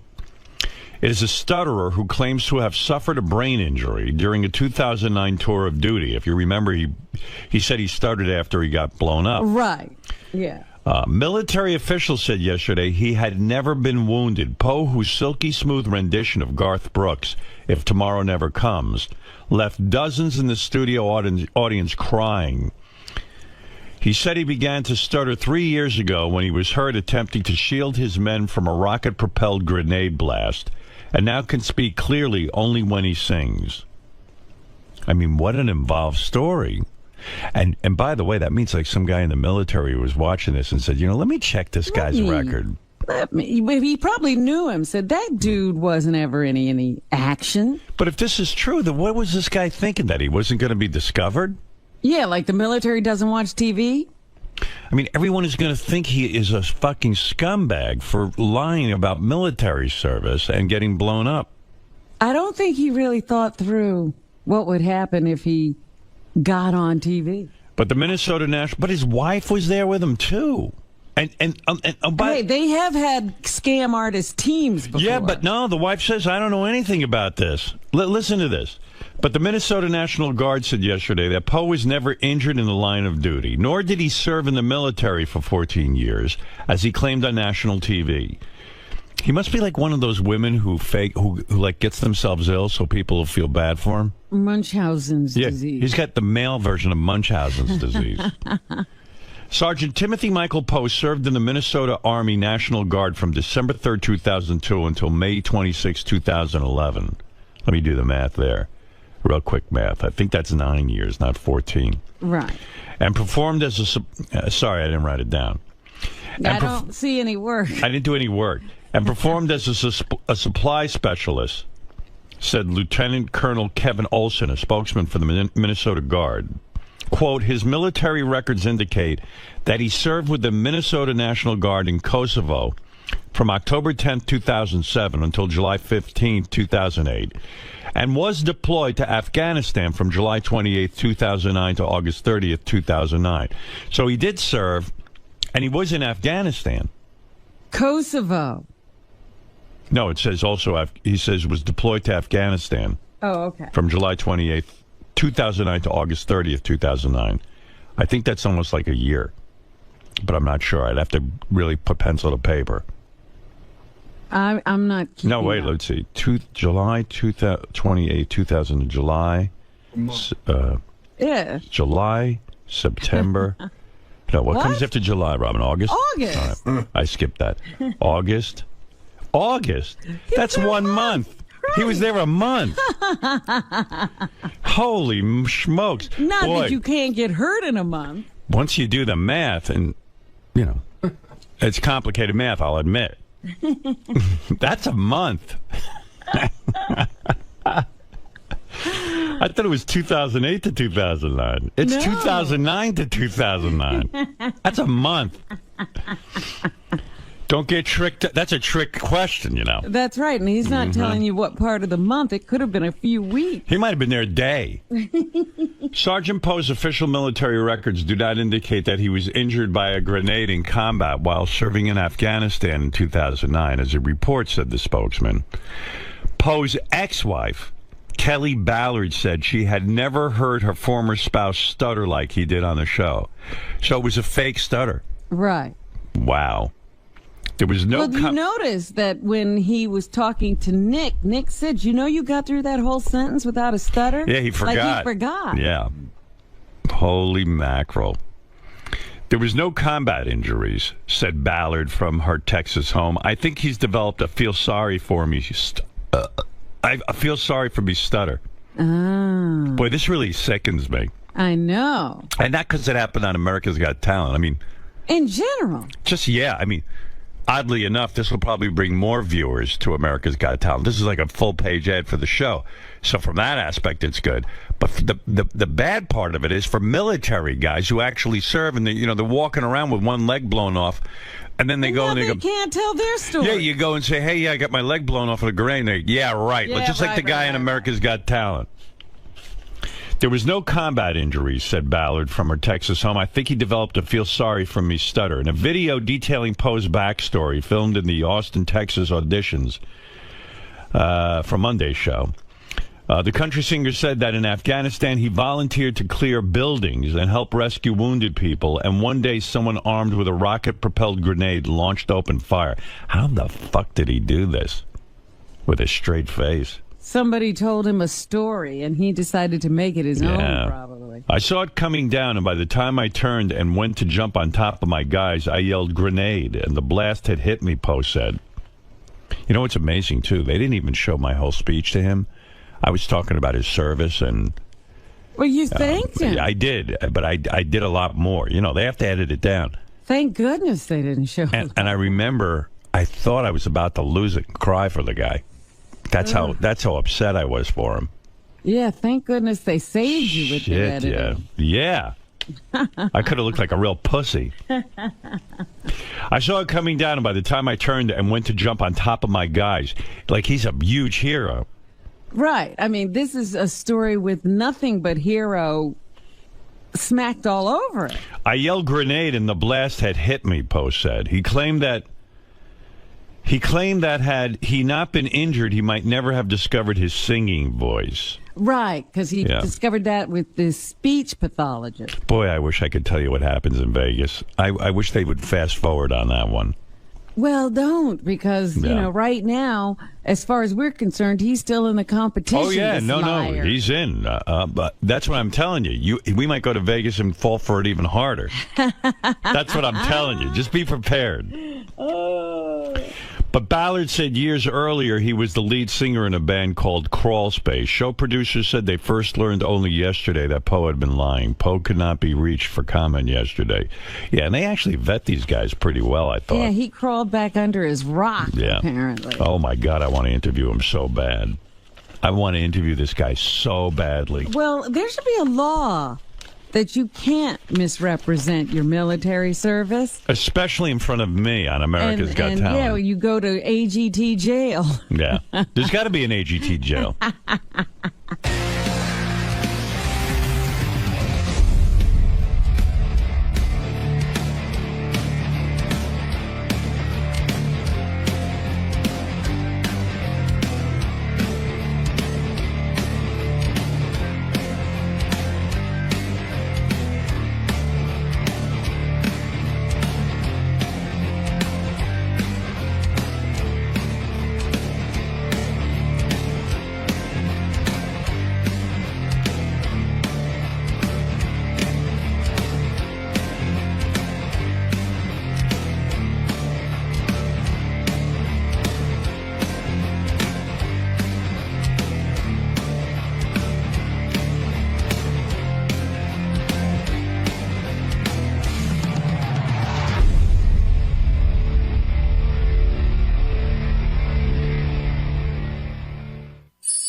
Sharon's holding on for the game. Remember that from yesterday? I got to do that. Yes. This woman who we talked to yesterday. All right, let me get to her. She's Sam Simon's on the phone. Hey, Sam, I haven't spoken to you in a while. What's happening? Hey, Howard, how you doing? Sam Simon, one of the creators of The Simpsons, who doesn't get as much credit as the other guys because he sold his portion of it, and they try to shove nothing. Well, No, I mean, but he left. He left, but he shouldn't have because those guys try to act like Sam had nothing to do with it, but he really don't. I think they do, because when I saw the Hollywood Reporter article and stuff, I was like, hey, why is Sam not more prominent in this? Sam had a lot to do with it. Years, and I left after the 4th year. I heard the drawings were really shitty until Sam took over. Oh, that's true. There you go. All right, Sam. Anyway, what's on your mind? Well, I got a few things. And first of all, I want to thank you for AGT. It's my favorite show on TV. Isn't that a shock? Because of you. I was sick of the talent shows. I just was done with that stuff, and now I am so into this. I'm looking forward to the live shows and Me too. finding the winner and all that stuff. I gotta tell you, I am so thrilled by a couple of things that have happened. That I get a lot of email and tweets and things from people who say, I kind of gone away from not only America's Got Talent, but all these talent shows, and we feel like you revitalized that. I get so proud. Howard, that it's the same thing that you did with radio. It was boring, it was over, and you have brought some unpredictability to it. Yeah, I'm very excited about that, and I'm also excited that people are telling me that 99% of them are watching the show with their kids, and they're like, they can't believe that their kids are Howard Stern fans. And so it's all sort of exciting and new. Well, I don't think a lot of people know who you really are, this reputation. Right. I see Howard on the show, and I think it's great. Right, it's fun. Although, I mean, I like when you rewatched the show, right? Yes. When you saw this mentalist, right, psychic, what was he? No. The mind reader. The mind reader. The mind reader. Could you tell how he did that? Well, I actually know because I've employed a few mentalists. Oh, okay.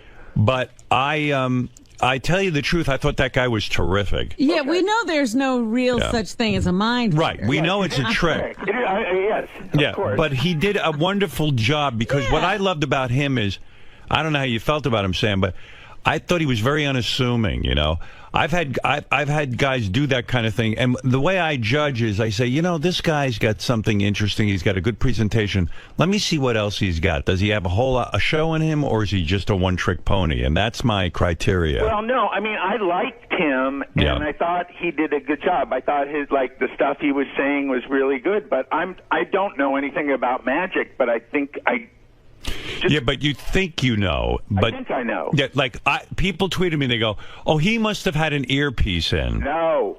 There was no earpiece. Someone else goes, he must be able to see underneath the tape, from he must be able to go look down. I think that's part of it. Yeah, this is all of the stuff. But for those of you who thought that he had a partner in the audience and a remote control thing, the producers told me afterwards, I said, the guy did a great job. They said to me, for sure, he doesn't have a shill in the audience because he had to perform it for us in a room without anyone in it. I mean, I guess he but so he provided. That's what he did. He provided his own mask, basically. But I don't want to. I mean, I actually know something about this. Okay, but.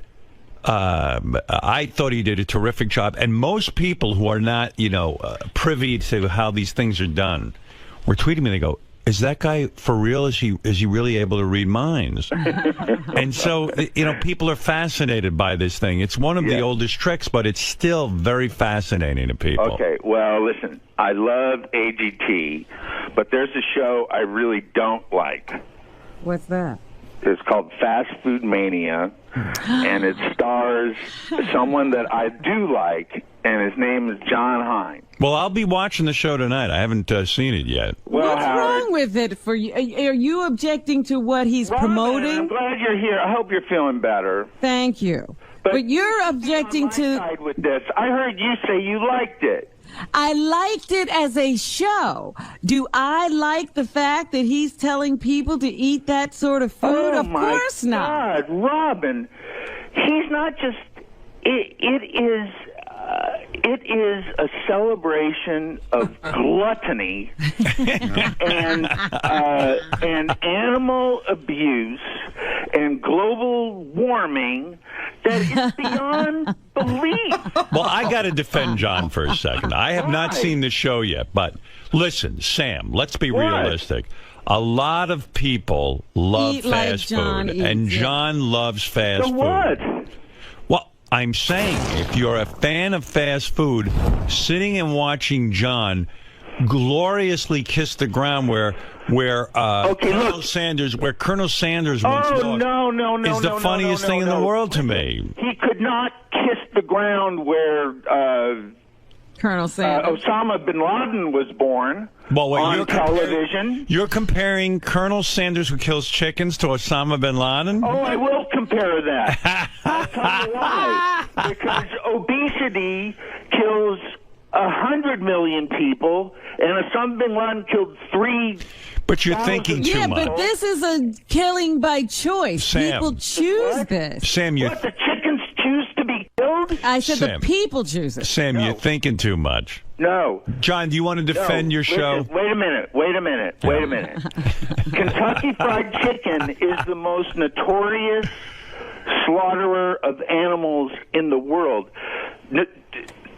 His Holiness the Dalai Lama has called for a boycott of Kentucky Fried Chicken because they use the cruelest, most outdated methods in the world to kill 1 billion chickens a year. Sam, you're talking to a guy who doesn't. I don't eat any birds anymore. Okay. I still eat and fish. I don't eat meat at all. Yeah, right. So we understand the politics of this.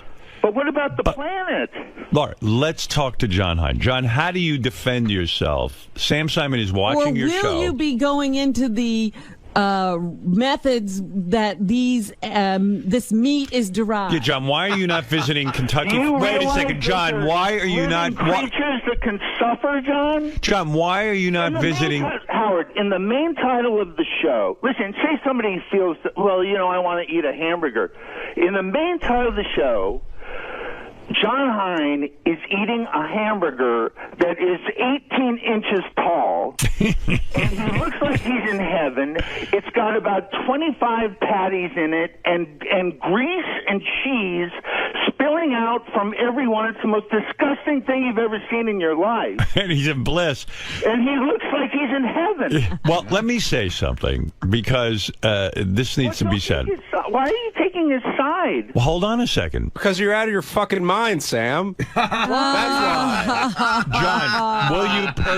John, will you personally visit the slaughterhouse where Kentucky Fried Chicken kills their chickens? They won't let him in.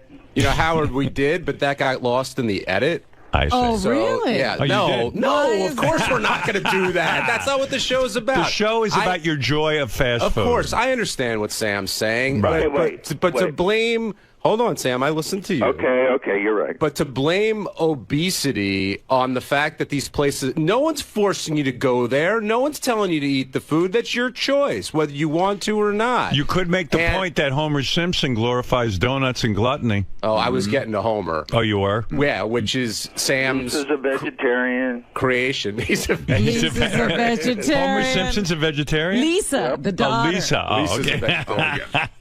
Sam, I understand your point, and the show clearly isn't for you, but we're not telling... I politically agree with Sam about a lot of the slaughtering methods and obesity. John, you go people make a choice, but they're not making an informed choice. You are flooded with... Your show is a commercial for fast food. Where's the other side? It's one big commercial. But Sam, I think the fun of it is that it's the fun. Yes, the fun. Now, come on. Put out of your mind how bad it is. No, the fun is to watch a guy kill himself. Right. And when John pulls out that gun that shoots the sour cream, and he's talking about what a great invention it is. Yeah, that's great. He's never been in a Taco Bell in his life. You don't see the humor in that? Well, wait. This is what I would like. Howard, you like Paul McCartney, right? Love him. So does John Hine. John? Absolutely. Yeah. Okay. He did a short film. It's called Glass Walls. Right. It's about. It's on YouTube. Go to John. Howard, make John go to YouTube. Okay. Go ahead. And make him watch this 10-minute film about where meat comes from. Now, John, I'm your boss. Don't make me go to YouTube. You have Howard. to go to YouTube. Don't make me go to watch YouTube, Howard. Well, watch it. Listen, Sam watched you. You should watch his. Hey, I've seen Super Size Me. I read Fast Food Nation. I will watch the film that you're suggesting. But it's not going to make him stop. And then we'll come back for season 2 and go to different places. No, it will. No, what are you saying? And John will be as powerful a spokesman for veganism as he is for whatever fast food mania. Listen, Sam, John is killing himself. He's huge. He's diabetic. He eats shitty food every single day of his life. Actually, that's not entirely true. That's close. What about this, John? You love your kids. I do. You don't look very healthy on the show. First of all, I don't know. Yeah, but his kids are getting older now. They don't need him that much. I don't know what the obesity rate in the. I think it's like 35%. We're the fattest country in the world, but it's got to be like 99% of the people on that show. Robin, oh, yeah. They've got the market cornered. Robin, you're an advocate for whole foods, good foods, and all that kind of stuff. Yes, absolutely. But at the same time, you can watch John's show and still find the humor in it, right? It's ridiculous. I think that the greatest thing about the show is they call it mania. I mean, these people are crazy. Sleeping in a parking lot to get free chicken. Oh, my God. Sam, the point of the show The fact is, though, 60% of Americans, listen to this, 60% of Americans are obese or overweight. And the perpetrators are soda companies. Yes, people should be able to control themselves. And yes, they shouldn't eat fast food, but that's the point. Everybody's got personal choice. And John's show is not the only show praising overindulgence. There's nothing else. Every commercial is overindulgence. John, what are you going to do? Are you going to resign? Blaming the commercials on me too? Are you going to resign from the show or not? Your show is a commercial. Sam, this show is glorifying the Americana, the food, the event, everything behind it, and why so many people go to these places and enjoy them. Look, I know when I walk into one of these places, I'm not making the healthiest choice, but it's my choice to make, and I love the food. If if you drink a lot and you love alcohol, no one's going to tell you, you know what, get the alcohol off the shelves, you can't have it. That's your choice to moderate or not. Choice to torture dogs? I didn't hear what you said. Sorry. Was it Michael Vick's choice to torture and kill dogs? Yes. Of course it was. And he had to pay a price because it's illegal. Sam, likening fast food mania to 9/11 is a very weak analogy, okay? And it's not a weak analogy, John, because obesity is a bigger threat to this country than terrorism. So the only reason people are obese is because of these places, you're saying? Let me play devil's advocate. Let me play devil's advocate. You were part of a show that glorified gambling. It was a poker show, if I remember correctly. I used to watch it. Yes. And many people have lost their fortunes. No. Yeah, you are glorifying. Hold it. I want to finish my point. Not gambling. Hold it. Poker's not gambling. Stop it. How is poker not gambling? What are you talking about? Poker is a game of skill.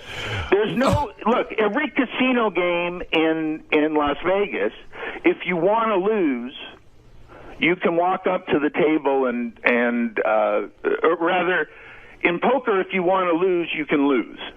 Right. If you want to lose. But what if you want to win and you lose? Gambling, you can end up winning. Poker is a game where you could lose a lot of money because you think you're going to win because you think you know what you're doing. Right. It is a game that has cost people their lives. Right. And yet you did the show. So I'm saying not that you shouldn't have done the show, But, you know. But you did, because you like gambling. That's right. But John Hein is in the same boat. He knows what he's doing isn't perfect or good for everyone, but he's doing. Do you see that point? No, because you're leaving the animals out of it. All right, so then let me give you another point. Didn't you for years manage a boxer? Yeah. Okay. Have you ever seen what boxing does to a man's brain? I mean, have you seen the human cruelty to one another? Yeah. How could you advocate that and support it? I wouldn't do it now. All right, that's fair enough. All right, you changed your stand. The one thing I will criticize about John's show is the one thing, Robin. Well, because again, it tells you what it is. It says this is fast food. We all know what fast food is, and these are the maniacs who eat it. That's right. The one thing I will criticize is that they don't go get. John's bigger than anybody he interviews. Like they give you these couple of people who can eat this crap and not be obese. Not the shows I saw.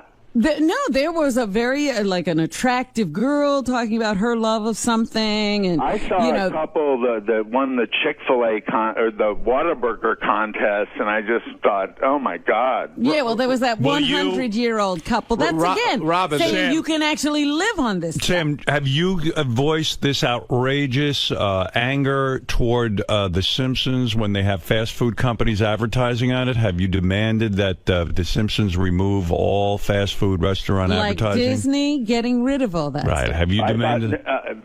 No, I haven't. All right. Well, okay. All right. Well, you've got work to do. I actually do think that Homer satirizes America's.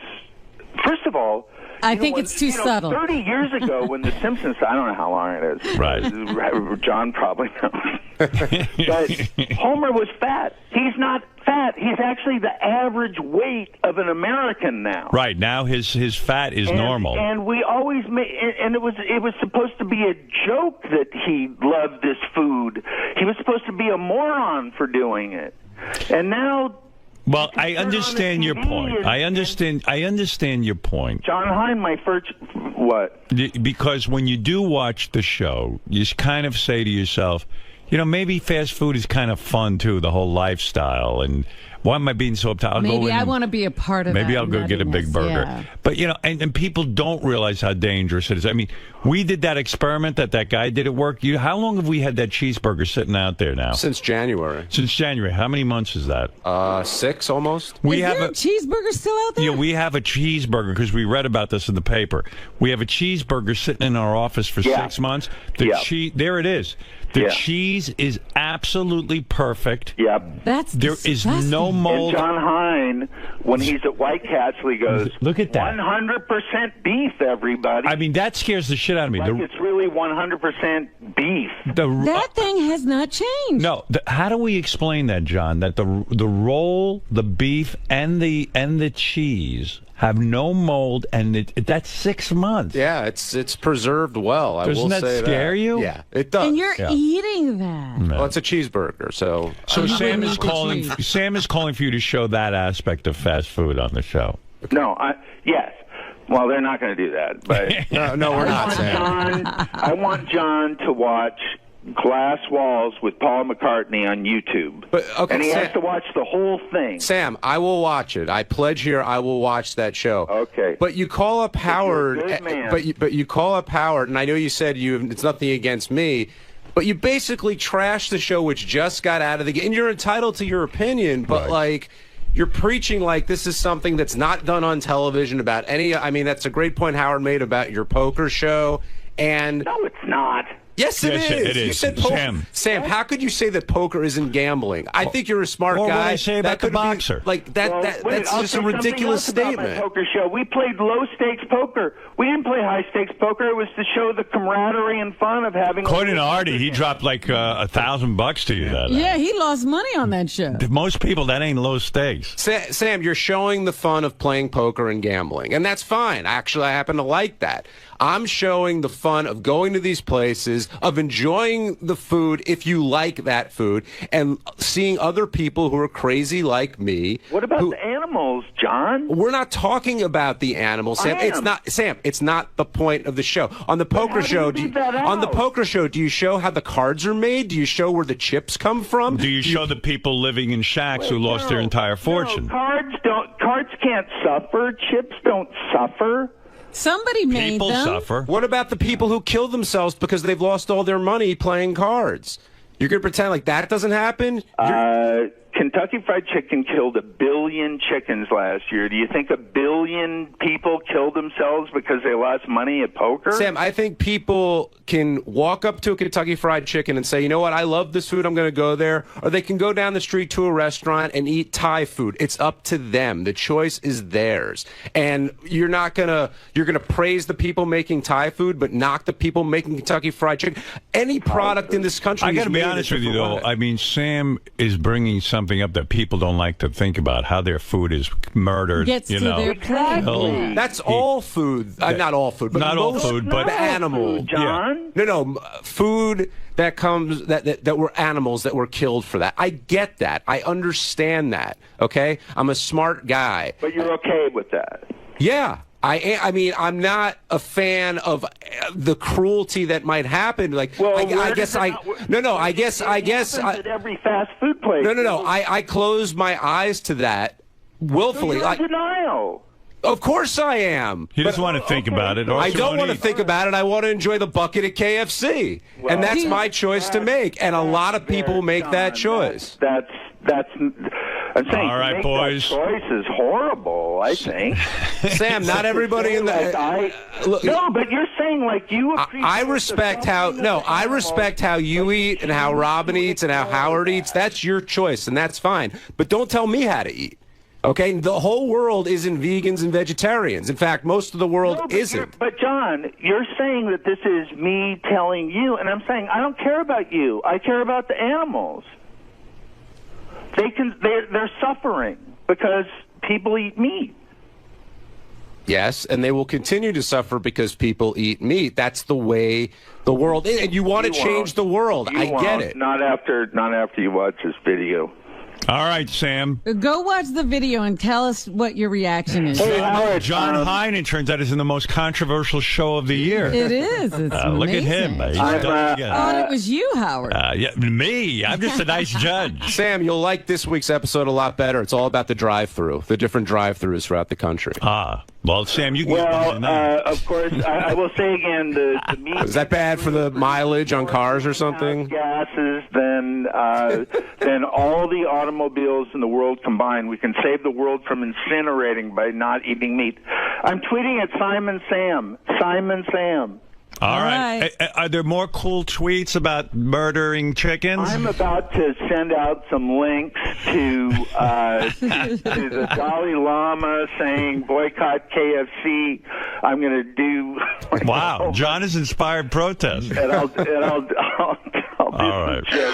Yeah, yes, Sam, are you getting laid? That's all that counts. You sound like a guy who's not getting laid. What? Are you getting laid? Yes, sure. All right. Yes, Gary.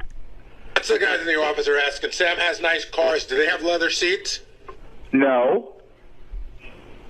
Okay. All right. No. Everybody always looks for these stupid things. No. And not only that, they're solar. Yeah, by the way, all of his cars are solar? I've been in Sam's car, and I got to tell you, there are no seats. All right. Thank you, Sam. Okay. Good to speak with you. Bye. Wow, controversy follows you, Man, John. he was on fire. When your dad goes to KFC, does he think about how the chicken gets killed? My dad doesn't think about me. What is he going to think about a chicken? He looks at a chicken the same way he looks at me. Doesn't mean it's not right not to think about how the animal gets to your plate. Yeah, but I'm not. But I don't think the consciousness of the people that John is talking to is all that high. Right. They're not caring about where it comes from or how it got there. Well, if anything, you should thank Sam. That's got to be an excellent commercial for your new show. Yeah, I think so. But the logic that poker isn't gambling, and he kind of lost me a little bit there. Look, anything that people like, they like to defend. Look at you. Of course. That's it. Robin just called me dumb, but I don't care. I'm No. still gonna I go to didn't say you were dumb. I said the people you're talking to. Hey, you're like the professor of dumb people. I feel so much better. All right, Big John. There you go. John Hein, when is the show on? It's on Sunday nights at 10 o'clock on Destination America. No need to give out what channel Destination America is. Everybody knows it. That's America's channel. Exactly. All right, thank you, guys. John. Poor guy's got one fucking show on Destination America. Sam found it. Sam is screaming about a show nobody sees. Yeah, I mean, yeah.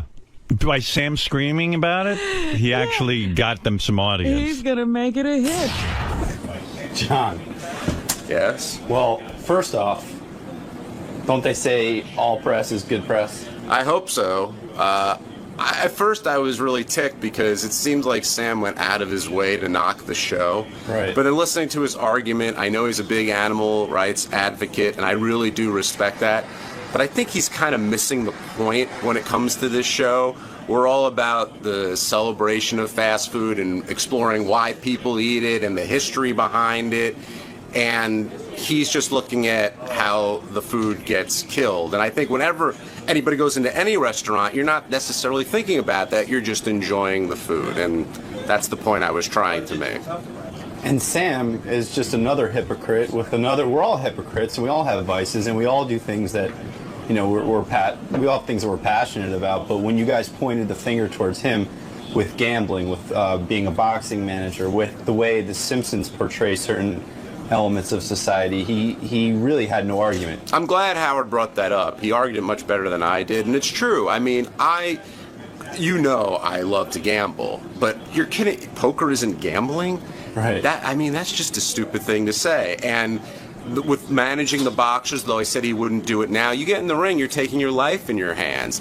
I'm not knocking either of those things, but people understand the consequences of what they're doing and then make their decisions accordingly. And that's all I'm saying about this. Plus, this is more about, having kids that had birthday parties at these places when they were 6 years old. The goofiness and the wackiness and the fun. This isn't a hard-hitting documentary on cuisine. That's not the point of the show. It's just to have fun at these places that so many people go to. Right, it's about the culture and nostalgia associated. Absolutely.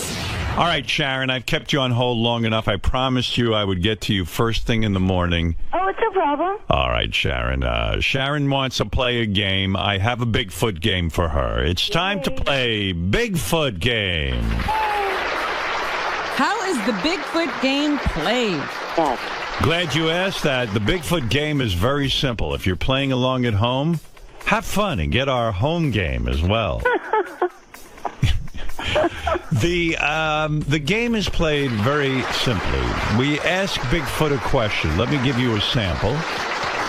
Here's the first question. This doesn't count. This is just a practice question to get you familiar with the game. We ask a question like this. What is bin Laden's first name? All right. Now, bin Laden, as you know, is Osama bin Laden. And most Americans know that name. It's gone down in infamy. But does Bigfoot know the name? But Bigfoot lives in Vermont. He's isolated. I don't know his intelligence level, but it doesn't seem all that high. And so, you'd sit there and you debate it in your head, but you got to come up. It's, listen, you got a 50-50 chance. The big thing about these games is that Bigfoot does know something. Well, we just don't know what it is. That's right. You got to tap into the Bigfoot mentality. Like, for example, I would say he probably does know Osama bin Laden. Really? Yeah, I would think so. No. You would say no. What would you say, Robin? I think he must know Osama bin Laden. Right. So this doesn't count. This is just to see where his head's at. Let's find out. Bob bin Laden. Well, actually, that's it's right in a way. His name, his real first name is Robert. He changed it. No, you would have been right, Sharon. You would have won. Yeah. Okay. So there we go. All right. So we're going to play the Bigfoot game now. Now, Sharon, in order to get this fabulous gift of the iPad, which I love, and Citrix was kind enough to give it to us. Yes. In order to get it, you've got to get 3 out of 5 right. Oh, my gosh. Okay. Yeah. Okay, so let's start with your first question in the Bigfoot game. All right. Here we go. What is H2O? What is H2O? Now, you must know that, Sharon, right? Yeah, I know what that is. What is H2O?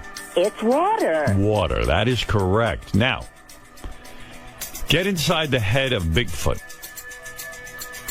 Absolutely not. You say, no way he knows. Now, Bigfoot had to go to school. They teach that in every school. Yeah, but what class was he in, Howard? Yeah, no way. I think he went to school for head lice. There's no way. All right, here we go. H2O, you say no. Fred, lock her in on a no if you don't mind. All right. That is my game show assistant, Fred. Thank you, Fred. Yeah. Most people have a beautiful woman. No. You're Fred. My Vanna White is a rather haggard. It's the bizarro world. Tired man who I met in Hartford. A true genius would have, a hot blonde. Yeah, Megan Fox would be your assistant. Even Merv Griffin knew to put a hot blonde there. But I have Fred. All right, Fred, you locked her in on a no. I did. Let's find out. The question is, what is H2O? Water. There you go. No way. You got your first one wrong. And he said it definitively. Yep, this is what I'm telling you. The game is trickier than you thought. Boy, it sure is. Yep. All right, I tell you what I'm going to do for you, Sharon, because I'm in a magnanimous mood. Oh, be in a magnanimous mood. I'm going to give you one last one. If you get it right, I'll give you the iPad. Oh, Winner takes all? That's it. Winner takes all, Robin. All right. That's right. Excellent. Okay. All right, we asked Bigfoot the following question. Okay. How many wheels are on a unicycle? Oh, boy. Oh, my God. Good luck.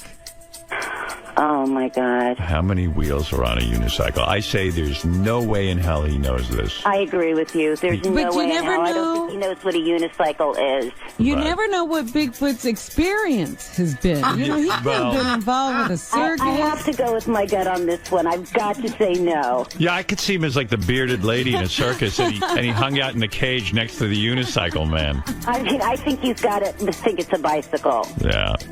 What are you going to say? You're going to say no. Doesn't Okay. know. All right. I mean, this is the kind of thing a 7-year-old would know, so I would say he doesn't know. Yeah, there's no way. All right. Let's hope you're right. I got my fingers crossed for Let's you. hope. All right. Here we go. Bigfoot. How many wheels on a unicycle? Is the number 3 an even number or an odd number? Oh. What happened? Must have jumped. Hold on a second. The suspense is killing me. Me too. Let me see something. How many wheels are on a unicycle? All right, here we go. Is the number 3? Oh, they didn't edit it right. I think he said 2. He said 2. He said 2. He said 2. That just totally blew, though. Yeah. But anyway. I win. I got to get out of radio. Not a clean But contest. I got to tell you, at AGT, this shit don't go down. Although they did get scammed. Yeah. Yeah, what's worse? I don't know. Guys, what happens there? Who is putting this on the DVD or whatever that's called, the CD? Who's the culprit that just sabotaged my game? Bring him to me. Bring him to me. Bring him to the call. Sal will be in a moment. It's Sal, that fuck, with the teeth. He's so busy whitening his teeth. By the way, good thing, Robin, I'm reading GTD, Get Things Done. You're going to watch me fire Sal now. Okay. Sal, what the fuck is wrong with you? I did nothing wrong. I double-checked it for your accuracy, and then you went back, and the answer was there. Sal, there's no stop between the question and the answer. It was on mine, and I double-checked. That's weird. So if I go back is there a track there, Howard? Is it on the particular track? I know there's no stop. No, it's no stop. I double-checked it for I need a stop. I know. It should be on the track. I double-checked it for accuracy. You double-checked it. I double-checked So if I go back there and play it and it doesn't work, will you resign? No. Why? Well, because you double-checked it. Why are you afraid to risk your job on this? Let's play the real game show. Forget Sharon and her dumb iPad. Let's play the real game. Howard, I'm not lying. I know better. You see this CD? Track 12? Yeah. It's track 11 and 12 for the game. Right. I'm going to go back there. I'm going to play it. Right. If it stops, you have no problem. You have your job. I have the same exact player as yours. If it doesn't stop, But why lose your job? Why wouldn't Fred, it lock him in on a yes and no. Why would it not stop though? Why would it not stop? Let's play the game. If it's on the track, why would it not stop? It didn't stop. I just play here. Listen. Well, you went back and then it played. No. I heard the answer. Of course it did. But it played. It wasn't proper. It wasn't like all the other ones. I know that. So you I did heard it wrong. You did your job wrong. You don't know that? I didn't do it wrong because when I checked it worked out. Listen. Okay, go ahead. Go ahead. How many wheels are on a unicycle? And then I go to play the answer. Is the number 3 an even number or it's an missing? And then how'd you find it? I had to keep going back until I could find it. Well, maybe the CD has it after. Listen. Listen. Oh, God. Here's what you did. 2. Is the number 3 an even number or an odd number? You combined it with 12 and 13. You fucked up. I don't recall that. You fucked up. You don't recall it because you're busy teeth whitening. Your teeth look like shit. You dummy. You had nice teeth.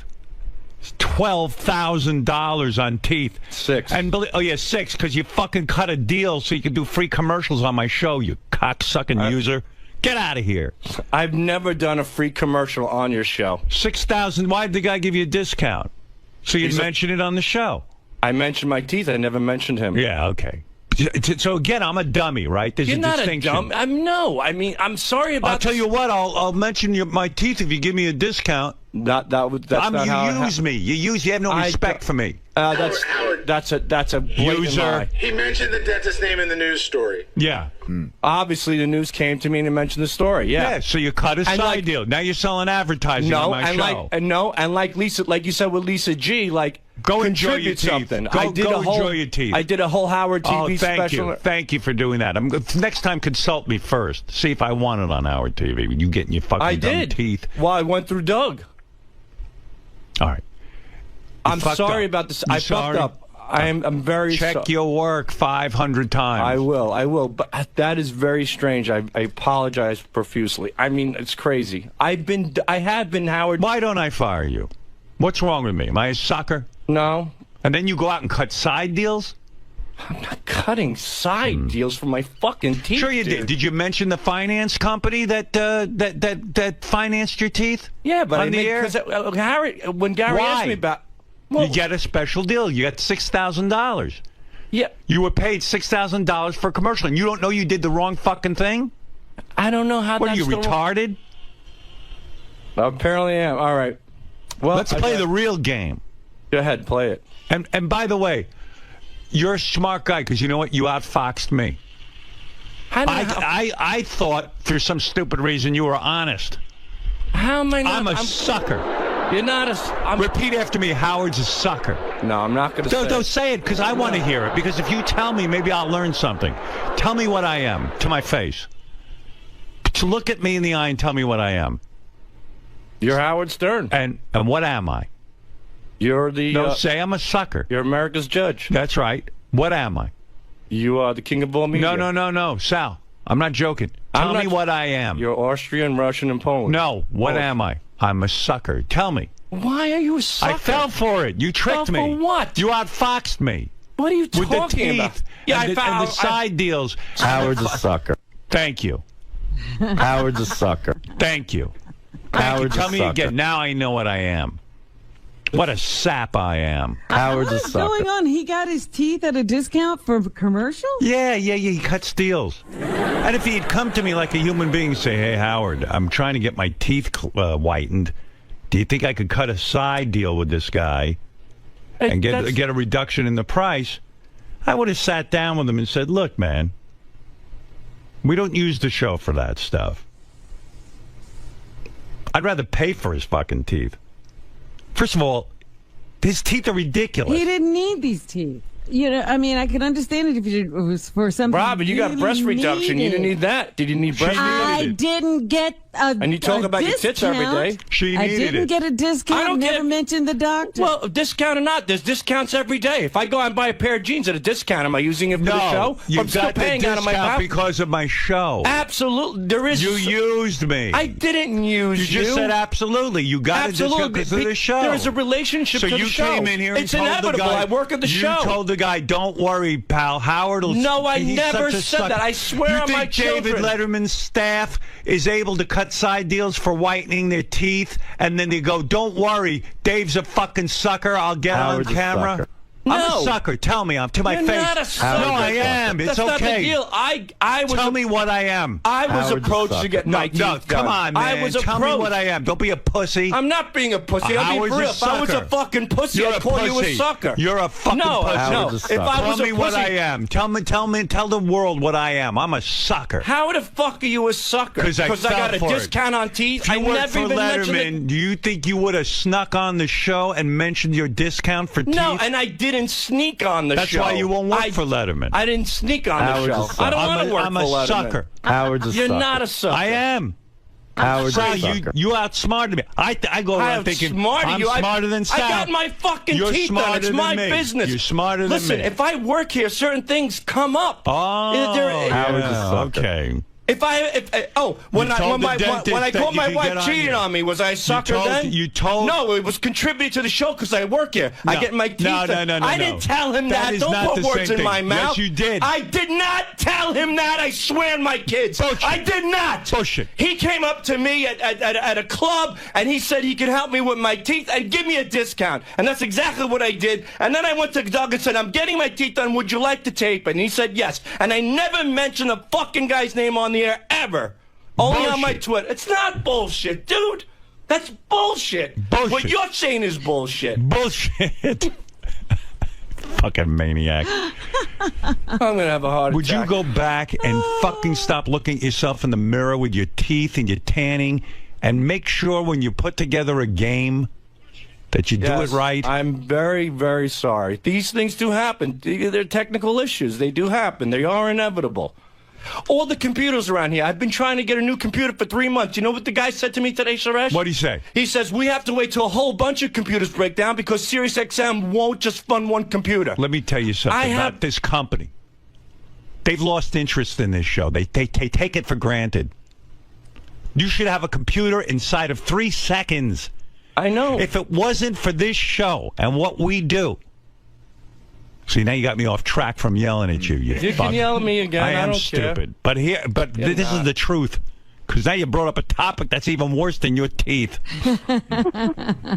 And you know what that is? Crazy. Yeah, that's crazy. You should have a computer in 3 seconds. Because I have to remind this company, even though they don't listen, the reason the whole thing exists, the reason that one guy's trying to buy the company from the other guy, the reason there was a merger, the reason everything happened was one reason. This show. This show, that's it. There's no other reason. And this fucking imbecile with his teeth can't get a computer? I asked the guy, I go, you know, the computers are slowing down. I go, I know you have virus software. He goes, yeah, but we don't have spy software. I go, why don't you put the fucking anti-spy software in the computers? Right. He says they won't fund it. And they said... I won't fund it. And by the way, all of your computers here, he says, particularly in Studio 69, you guys do not have spyware, anti-software. Oh, you want to know why? And he goes, you know what they said to him? What? They go, if the spyware should happen to come in, just wipe out their computers and reboot everything. And it's just crazy. You know what it is? It's a penny-wise, dollar-foolish. Because I'm the enemy. Don't you know that? Don't you know every company I've worked for and built up, I become the enemy because they all get jealous? It's happened everywhere. I thought it was going to be different here. But things rapidly changed. Mm-hmm. I'm the enemy. I'm the enemy. You are. I'm always the enemy. Even to Sal. I caused a merger of 2 companies. when XM was clobbering this company. You think the computer would... Do you think that if I ran this company, I'd say, you know what? I'm going to get rid of an entire channel just to make sure you guys have a computer. Exactly. They could get rid of 500 of these channels, and they'd still... And nobody'd even notice. No one would even know. Right. We requested a Dolby Audition software update. Listen, just do me a favor. He got you off track. He did. He did get me off track. Shut up, Fooey. Howard's a sucker. He outfoxed me. Go back to taking your nap. There's nothing more disgraceful and disgusting than going to sleep on the most popular radio show in the world. Don't talk to me about a technical glitch. It's a technical glitch. Technical glitch. You didn't It was all the time. If you did, You didn't check your work. I want you to admit you didn't check it. I swear to God, I checked it. I swear to God. And you know what? And I'll tell you what. And I remember, and I'll break it down for you specifically. I remember turning it back. I remember that jump. I remember it. And then I turned it back, and then the track played. Impossible. But what I remember... My CD player is no different than yours. I know it's not, but I'm saying, like, CD player. I'm telling you specifically, I recall... Gary, go back in Sal's room and play it back. I guarantee you it won't I'm saying work. to you that it jumped in my computer, but when I turned the dial back, it played. Okay. But if it jumped in your computer, so you that heard would be, it without it working, and then it played, and then you just said to yourself, "Okay, now it works." No, it played at the answer to. Listen to what you just said. Right. Listen to what you just said. No, I didn't. No. Yes, that's just what you said. I guess so. I guess so in some odd way. In some odd way. Nothing odd about it. What you just said was, I played it, it jumped, then I played it again, and it was fine, and then I gave it to Howard. Yeah. That's right. That's why you're a fuck up. I went and through, listen to me. And then I went through the rest of the tracks. Listen to me. I can't have this. I can't go through a contest and have that. I know that. And you know what? In the past year, Sal, there haven't been any... Teeth are unimportant. I agree. All right, fine. You think you're going to have some movie career because of your dumb teeth? We're doing a few films. You work for me. I'm the only one paying you. I know. Trust me. There's nobody. There's a few shitty, what he calls independent films, which means they're not even independent films. Independent films rejected these films. They don't have a name yet for what these films are. They haven't figured out a name yet for them. Like this, you know how there's like the independent film, small film. You hear an actress going, "I'm in a very small film." This film is so fucking small, they haven't figured out how to give it a word, like microscopic films. They're coming up with a new term. I think it's called straight to DVD. Yeah. Well, DVD, there'll never be a DVD. Straight to video cassette. I mean, it's unbelievable. Teeth are not a career. Let me tell you something. If teeth were a career, Gary would be king of entertainment. Use your head. And Sal, by the way, film you needed new teeth. One last thing. I yelled at Sal the whole way. I go, "Sal, what happened?" And he goes, "It played. It got the answer." He goes, "You owe me a fucking apology." So now that you know what's wrong, do you owe me an apology? Yes, I do. Oh, okay. I owe Damn right. But if you're in your studio and you see something screws up, and then you go back and check it, and it plays, there's a 50-50 chance there's something wrong. I agree. And when I turned it back and it played, then I went forward and the rest of the tracks played. But what you should have done is started over again and just played it the way Howard would play it and see if that same thing happened again. Up. You don't shit your pants about me. You know why? Because I don't fire anybody. Oh, I do shit. And I'm reading Getting Things Done.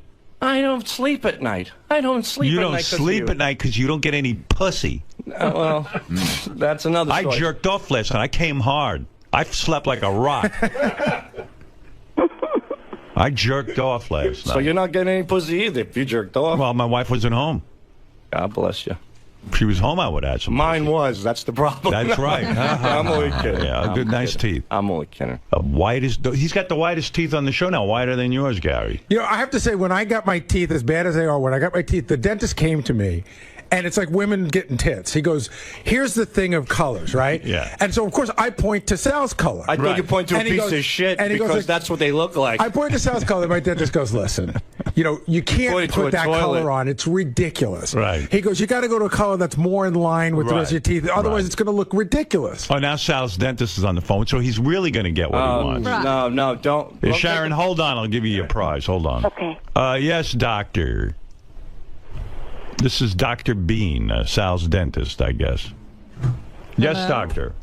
Hello, how are you? I'm good. How are you? First of all, I've been a fan for 32 years. Thank you. I've been listening to the show forever. Thank you. You are amazing on AGT. My wife loves you, which she never, ever would ever listen to you, and now she loves you. The Thank kids you, Doc. love you. The kids love you. So what happened with Sal, he had originally, one of the dentists did his gums, who's my client. You know, we work together, the gum doctor and the teeth doctor. We work together. So he said, he calls me up, said, Sal from the Stern Shows wants to do his teeth. I said, listen, we have a budget over the course of the year that we do a lot of pro bono cases for people that don't have money, for very big celebrities like. He's got money. He just bought his wife $800 pair of shoes. Right. So he came up and he wanted to do he wanted to do 16 teeth, and that the laboratory fees are $6,000. That's what our fees. No, are I am Dr. Bean. You've done nothing wrong. This is something between me and Sal.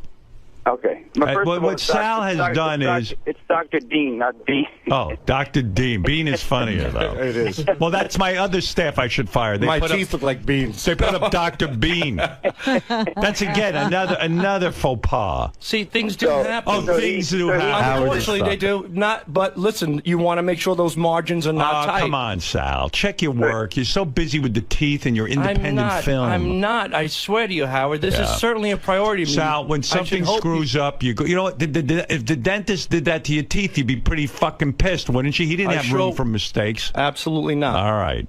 So he wanted to do 16. I said, listen, Sal, I didn't know you were out of budget. When you guys went on the show and said, he's spending all his money, I really felt terrible. I said, no, you know what you should have said to him? You should say, well, you don't have the money, sir. Leave. No, well, what happens with Sal is, it's known he's on my show, and everyone knows. Everyone can walk in here and somehow finagle, this guy mentioning his teeth, mentioning this, mentioning that. So what happened was I said, let's just do the 8 teeth. I'll bond the bottoms. I said, no problem with that. I'll take care of it. Still look great. And then I said, what kind of color do you want? He goes, I want them to look real. I want them to look white. So we gave him a natural color. We didn't give him a super white. They're too white, doctor. Natural for who? They're natural if you're someone who lives next to a radiation plant. All right. Well, I told him after you said that, if you want to go darker, we can go darker. You could go a shade darker. It's a little overwhelming. Yeah. That's why we put the temporaries that way, so that the patient can kind of work it out and see. Well, that was wise of you. I don't have a beef with you, doctor. I don't know. I think that was brilliant because you put those sparkling white teeth in Sal's mouth. Somebody's got to talk about. Hey, this guy's well thought out. Well, look, teeth. I mean, look, I got a job here because of somebody's teeth. All right, enough of that. You said that line 3 times. I'm making it clear that, Yeah, okay. Certain things are inevitable. It's all fun. It's all fun and games. Well, except I had a contest. The final answer no one could hear. Robin, I hope you feel better. Thank you. Don't worry. She's fine. I'm the one who's fucking sick over here. I think Baba Booey's got to get his teeth redone, by the way. Oh, God. Please, how many times can you go back to that well with him? Well, I think he's got to go to the right guy. Right guy. I think he'd have to go to another planet to find the right guy. There's no right guy for his Trust me. If you had to work on his teeth and your final project at dental school was working on him, they would never let you have a license because he's impossible to cure. All right. Thank you, Dr. Dean. Okay. All right. Say hi to 𝗏𝗏𝗏𝗏. Right. Howard's a sucker. Seems like a nice man, Dr. Dean. Okay. All right, Gary. Howard, before I go any further... What are you, stuttering now? What were you, in a war? You stepped on a mine? Are you a hero? My teeth are touching my tongue. I can't speak properly. All right, what do you want to say? I would take out the CD, and I will It's too late. No. Now you're going to fix it? No. It's useless. You're going to now re-record it. No.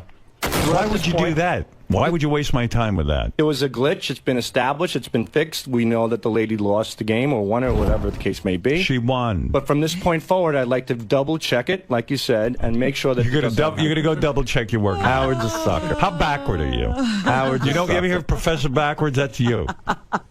You're going to go now check your work. Here, Sal. Here's the CD. Go check your work. Goodness. Here. That's going to help me.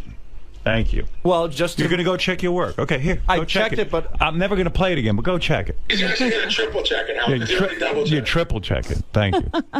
Thank you. Thank you. Thanks, Sal. You're welcome. Well done.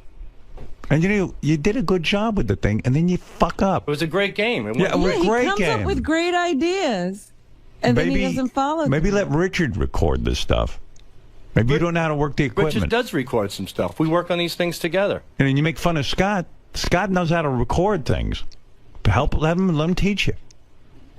CD skip once in a while. I know Maybe they shouldn't skip here. I know Can that. we make There's a new no rule? excuse. Can we make a new rule between us? Yeah. Every time I play a game on the show, after the game is over, go back and double check the CD. Okay. That's a bad rule, Howard.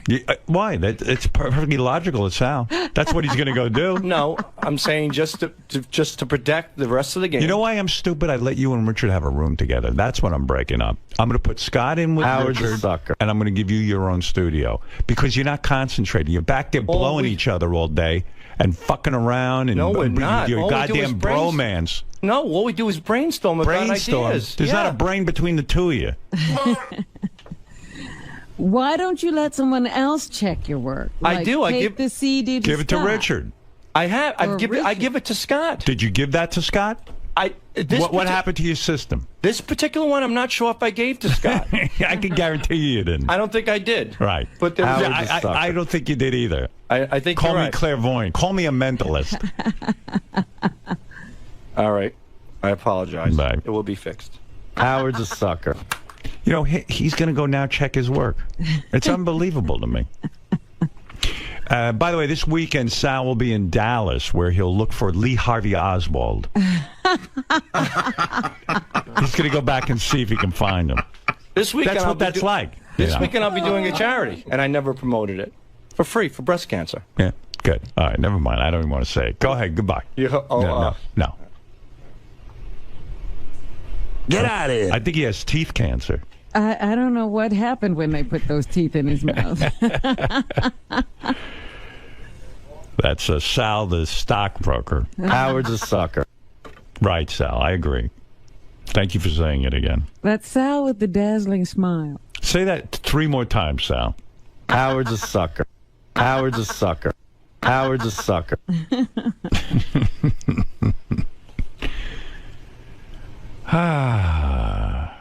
I'm reading that book, but it's doing me no good. Well, what does the book say in a case like Well, I'm this? only up to Howard's chapter 2. a sucker. I didn't get to the Sal chapter yet. Yes. This guy writes about how you can be more efficient, get things done quickly. And just when I think I'm getting ahead, I got a Sal. Blocks me. A roadblock. Because he says a lot of things you have to delegate. But here Howard's a I sucker. delegated the contest to him. Look what happened to me. What does he say about who you should delegate to? Well, you know, again, I've only read 2 chapters. I got to read the rest of the book this weekend. Right.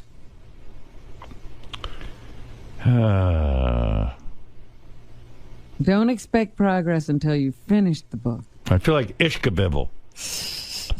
Who is 𝗛ощ𝗄𝗿𝗍𝗶? I don't know. My mother used to say that name all the time. And I It's was a like, biblical. "Who It's a biblical. I think he was a moron. 𝗛ощ𝗄𝗿𝗍𝗶. I think he was. I think he was an idiot. Oh, here I got the book in front of me. GTD, Get Things Done, Chapter 3. Never hire your fans. Who formerly called themselves stockbrokers, and we're not even sure what the hell he was doing there. And then there's another edition in the chapter that says, especially guys who like hung outside the studio day and night and didn't go to work. With posters and Yeah. websites. Yeah, and I hired him full time. You think about that. He wasn't doing his job. He was outside my studio with posters, and I should have said to myself, there's not a guy who's into his Not job. only that, even when he was in the office, he was getting the other office people to make phony phone calls. I know. I hired him. I like his ideas. You know. Yeah. Yeah. All right, I got to take a break. It's been an hour and 16 minutes of time you've wasted, Robin. Oh, my goodness. And now we have to get to a commercial. Howard's a sucker. Thank you, Sal. Remind me every 10 minutes. All right, we'll be back right after these words. Sal Couture. It's been a long time since I got a beating like that. Sal, why'd you fight back so vehemently? I mean, why were you going Because back? he kept saying it. Are you going to go double or triple check it right now? Yeah, I am. Let's do this. Howard's a sucker. You know what happened, bud? What? If a track is too short, you gotta add silence to it. I'm reading my book, but it's doing that. It freaks the CD out. Well, what does the book say? That's why it jumped on that answer. Like Bigfoot only said 2, so it was 2. This guy writes about how you can be more efficient. Sal, walk me through it if you don't mind.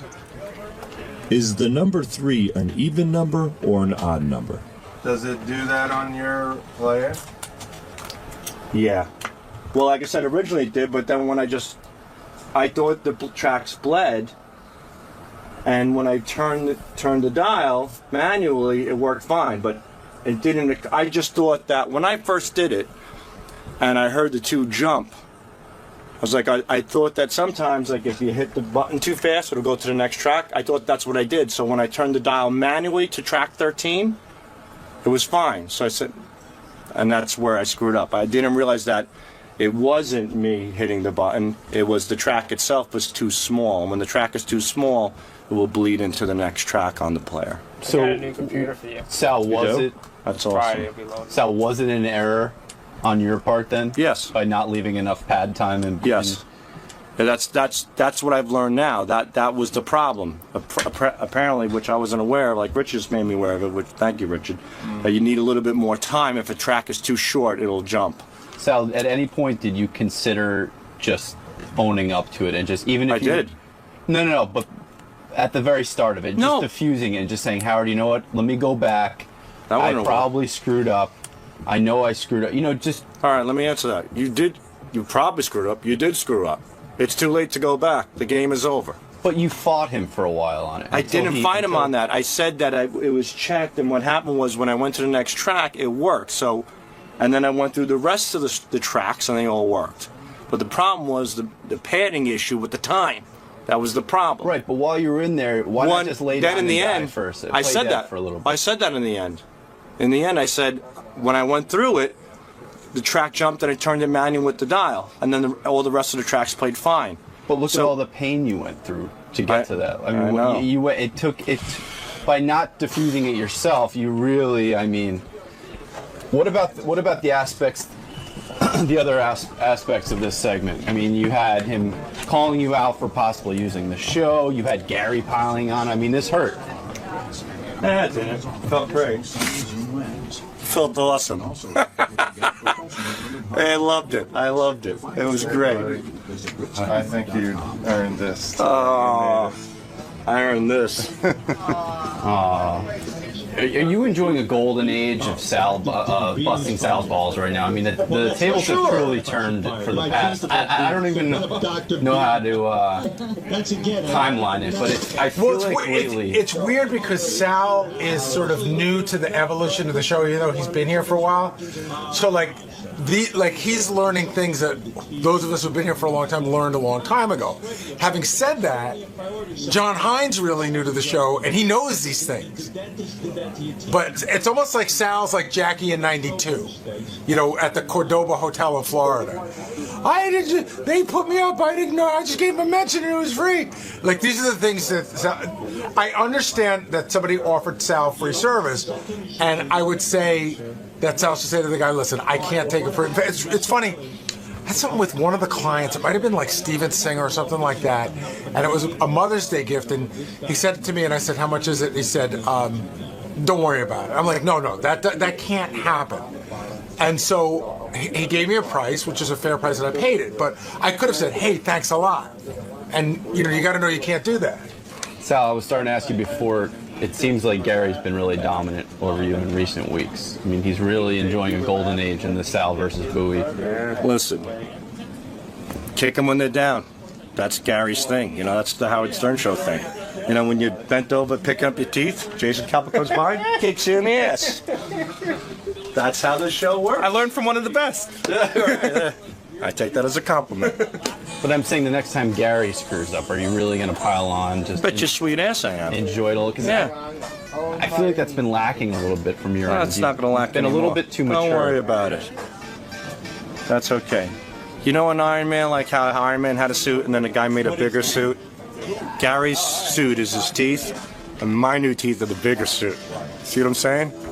These choppers are going to take down those choppers.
Welcome back. Good to be back. How are you this morning, sir? I'm well. Right this way. Right this way. Thank you. You're well, but you're not Taco Bell material. Thank you. Yeah, appreciate the plug. So you've got your new memoir. Mm-hmm. Now, is that out on bookshelves now, or is it just about to? It is out as we speak. It just dropped today, so we'll see how it does. I don't know. I think we could make the New York Times bestseller list. We just have to beat Baba Booey's book. What position did he come in? Like 7th or something? Oh, here he is now. I think he might have topped the list at some point. Yeah, that's Chris. By the way, Chris, how you doing? Yeah, you. Sit tight. We're gonna take a break and then we'll get you in. Oh, okay. How's everything going? So is this your second or third book? Well, it's my second book, but technically my third, because Dr. Drew and I wrote a book a million years ago when we were like doing Loveline, and so it's like it's really my second book. The first book came out the same day. Right. The book So it's came your out. second Adam Alone book. Yes, Adam Alone. Do you still talk to Drew? Yeah, I just saw him the other day. Yeah, I talked to him from time to time too. I like that guy. He does my podcast. Hang on, can you sign in? Yes, sir. Yeah, he's a great guy. Just you initial got a the front and hold on, get your pen. 1 second. Wow. Can you believe this fucking Nimrod? Fire this guy. No pen? He drops off a piece of paper and You want you to write in blood? Let's just use a goddamn breakfast burrito to sign a fucking release. Fire this kid. I don't see this kid's face around here anymore. He's not Howard Stern material. No, I mean they're here to learn, but that's common sense. Yeah. This guy. Sorry about that. You know, you should get a job at one of those parachuting places, and then you'd be up at 50,000 feet, going jump out of the plane, and the guy'd be going like, "Where's my parachute?" And you'd be like, "Huh? Yeah. You didn't bring your own? You don't have one?" Yeah. Yeah, get on my face. You make me sick. Sorry about that. Apologize to your dad when you're sleeping on the sofa. My date of birth.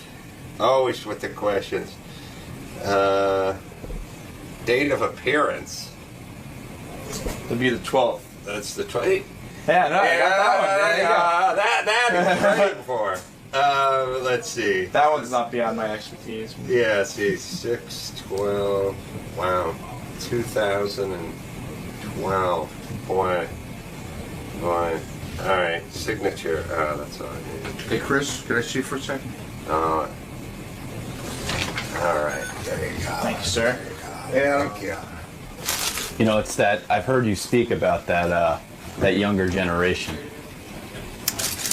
It's. These kids come in here. This kid comes storming in. Mm-hmm. You saw it. Starts screaming at me to sign these papers, like just screaming, like he's just throwing them at me, like sign these papers. And then I was like, hold on, I'm looking for a pen. And then I'm like, do you have a pen? And then he just breaks down and starts bawling. Right. And starts talking about video games. Right. And then he wants me to give him a trophy for getting him a pen. And I'm like, you just gotta go get a pen. And then he starts screaming, my dad's a lawyer. I'll sue your ass. I'll sue your old ass. And I was like, all I wanted was pen. And he said, I'll see you in court. And he stormed off. We have documentation of this, so. He started screaming for his dad, and he stormed off. His 2 dads. Actually, I think he has 3 dads. Either way, they're all lawyers these days. Anyway, it's a generational thing. You know what I mean? It is. It's this young entitled generation. Well, he's back with more paperwork. Sorry to bother again. You need to initial the front as well. I know all this paperwork's. Did you see the way he just stormed in and started screaming? The sense of entitlement that I have is very demanding. Yeah. It's you're good. It's not his fault though. We've turned him into a monster. True, but back in my day, we used a little please and thank you to get things done. Yeah. Mhm. Hello, Mr. Corolla. Looking good today. Right. Have you lost weight? Wow, that it goes a long way. Are you a summer? Because that orange shirt really becomes you. Yeah, that kind of thing. Right. You know? And now he just comes flying in. Smells like dope. You know? He's probably hopped up on bath salts. You know? Comes in here screaming. And, like I said, he threatened to sue me. And he won a trophy. So, you know, what can I say? I saw him masturbating. I actually was making love to an avatar earlier. I mean, it was his avatar, but still, you should keep it at home. Yeah. Generation weird. It's sad, you know? And by the way, you think that guy's storming the beach at Normandy? Hell no. That generation's gone, man. We're lucky he got here on time this morning. Oh, yeah. Imagine if they were in charge of defeating the Nazis. I saw him downstairs when I was coming in screaming at people who were smoking because they were too close to the building. Just, you know, they're all pussies. Well, lucky for you, you're going to enter a studio with a man from a different generation. A guy who gets it. Yeah, Bubba the Love Sponge. That guy is salt of the earth. Right. You know that intern actually is. He's Scott the engineer's nephew. No, I knew I didn't like him. I knew I didn't like him. That's why he reeked of failure and disappointment. And secondhand smoke. Yeah. All right, man. I'll let you finish your breakfast. We'll see you in the studio, sir. Thank you. See? Thank you. I see how it's done. Adam Carolla is an old friend of the show. If you remember, he used to be a kind of a carpenter. He had a lot of odd jobs. He somehow hooked up with Jimmy Kimmel. They started the Man Show, and that's how he came to prominence. Where's Adam? Literally, I went out to get him. He just stepped into the bathroom and be here. Oh, bathroom. Who is he, Britney Spears? Adam, so I'll just take you right in. Tell him he's on. It's showbiz. Yeah, we had a long break there. He could have gone anytime. Yeah, I was in break.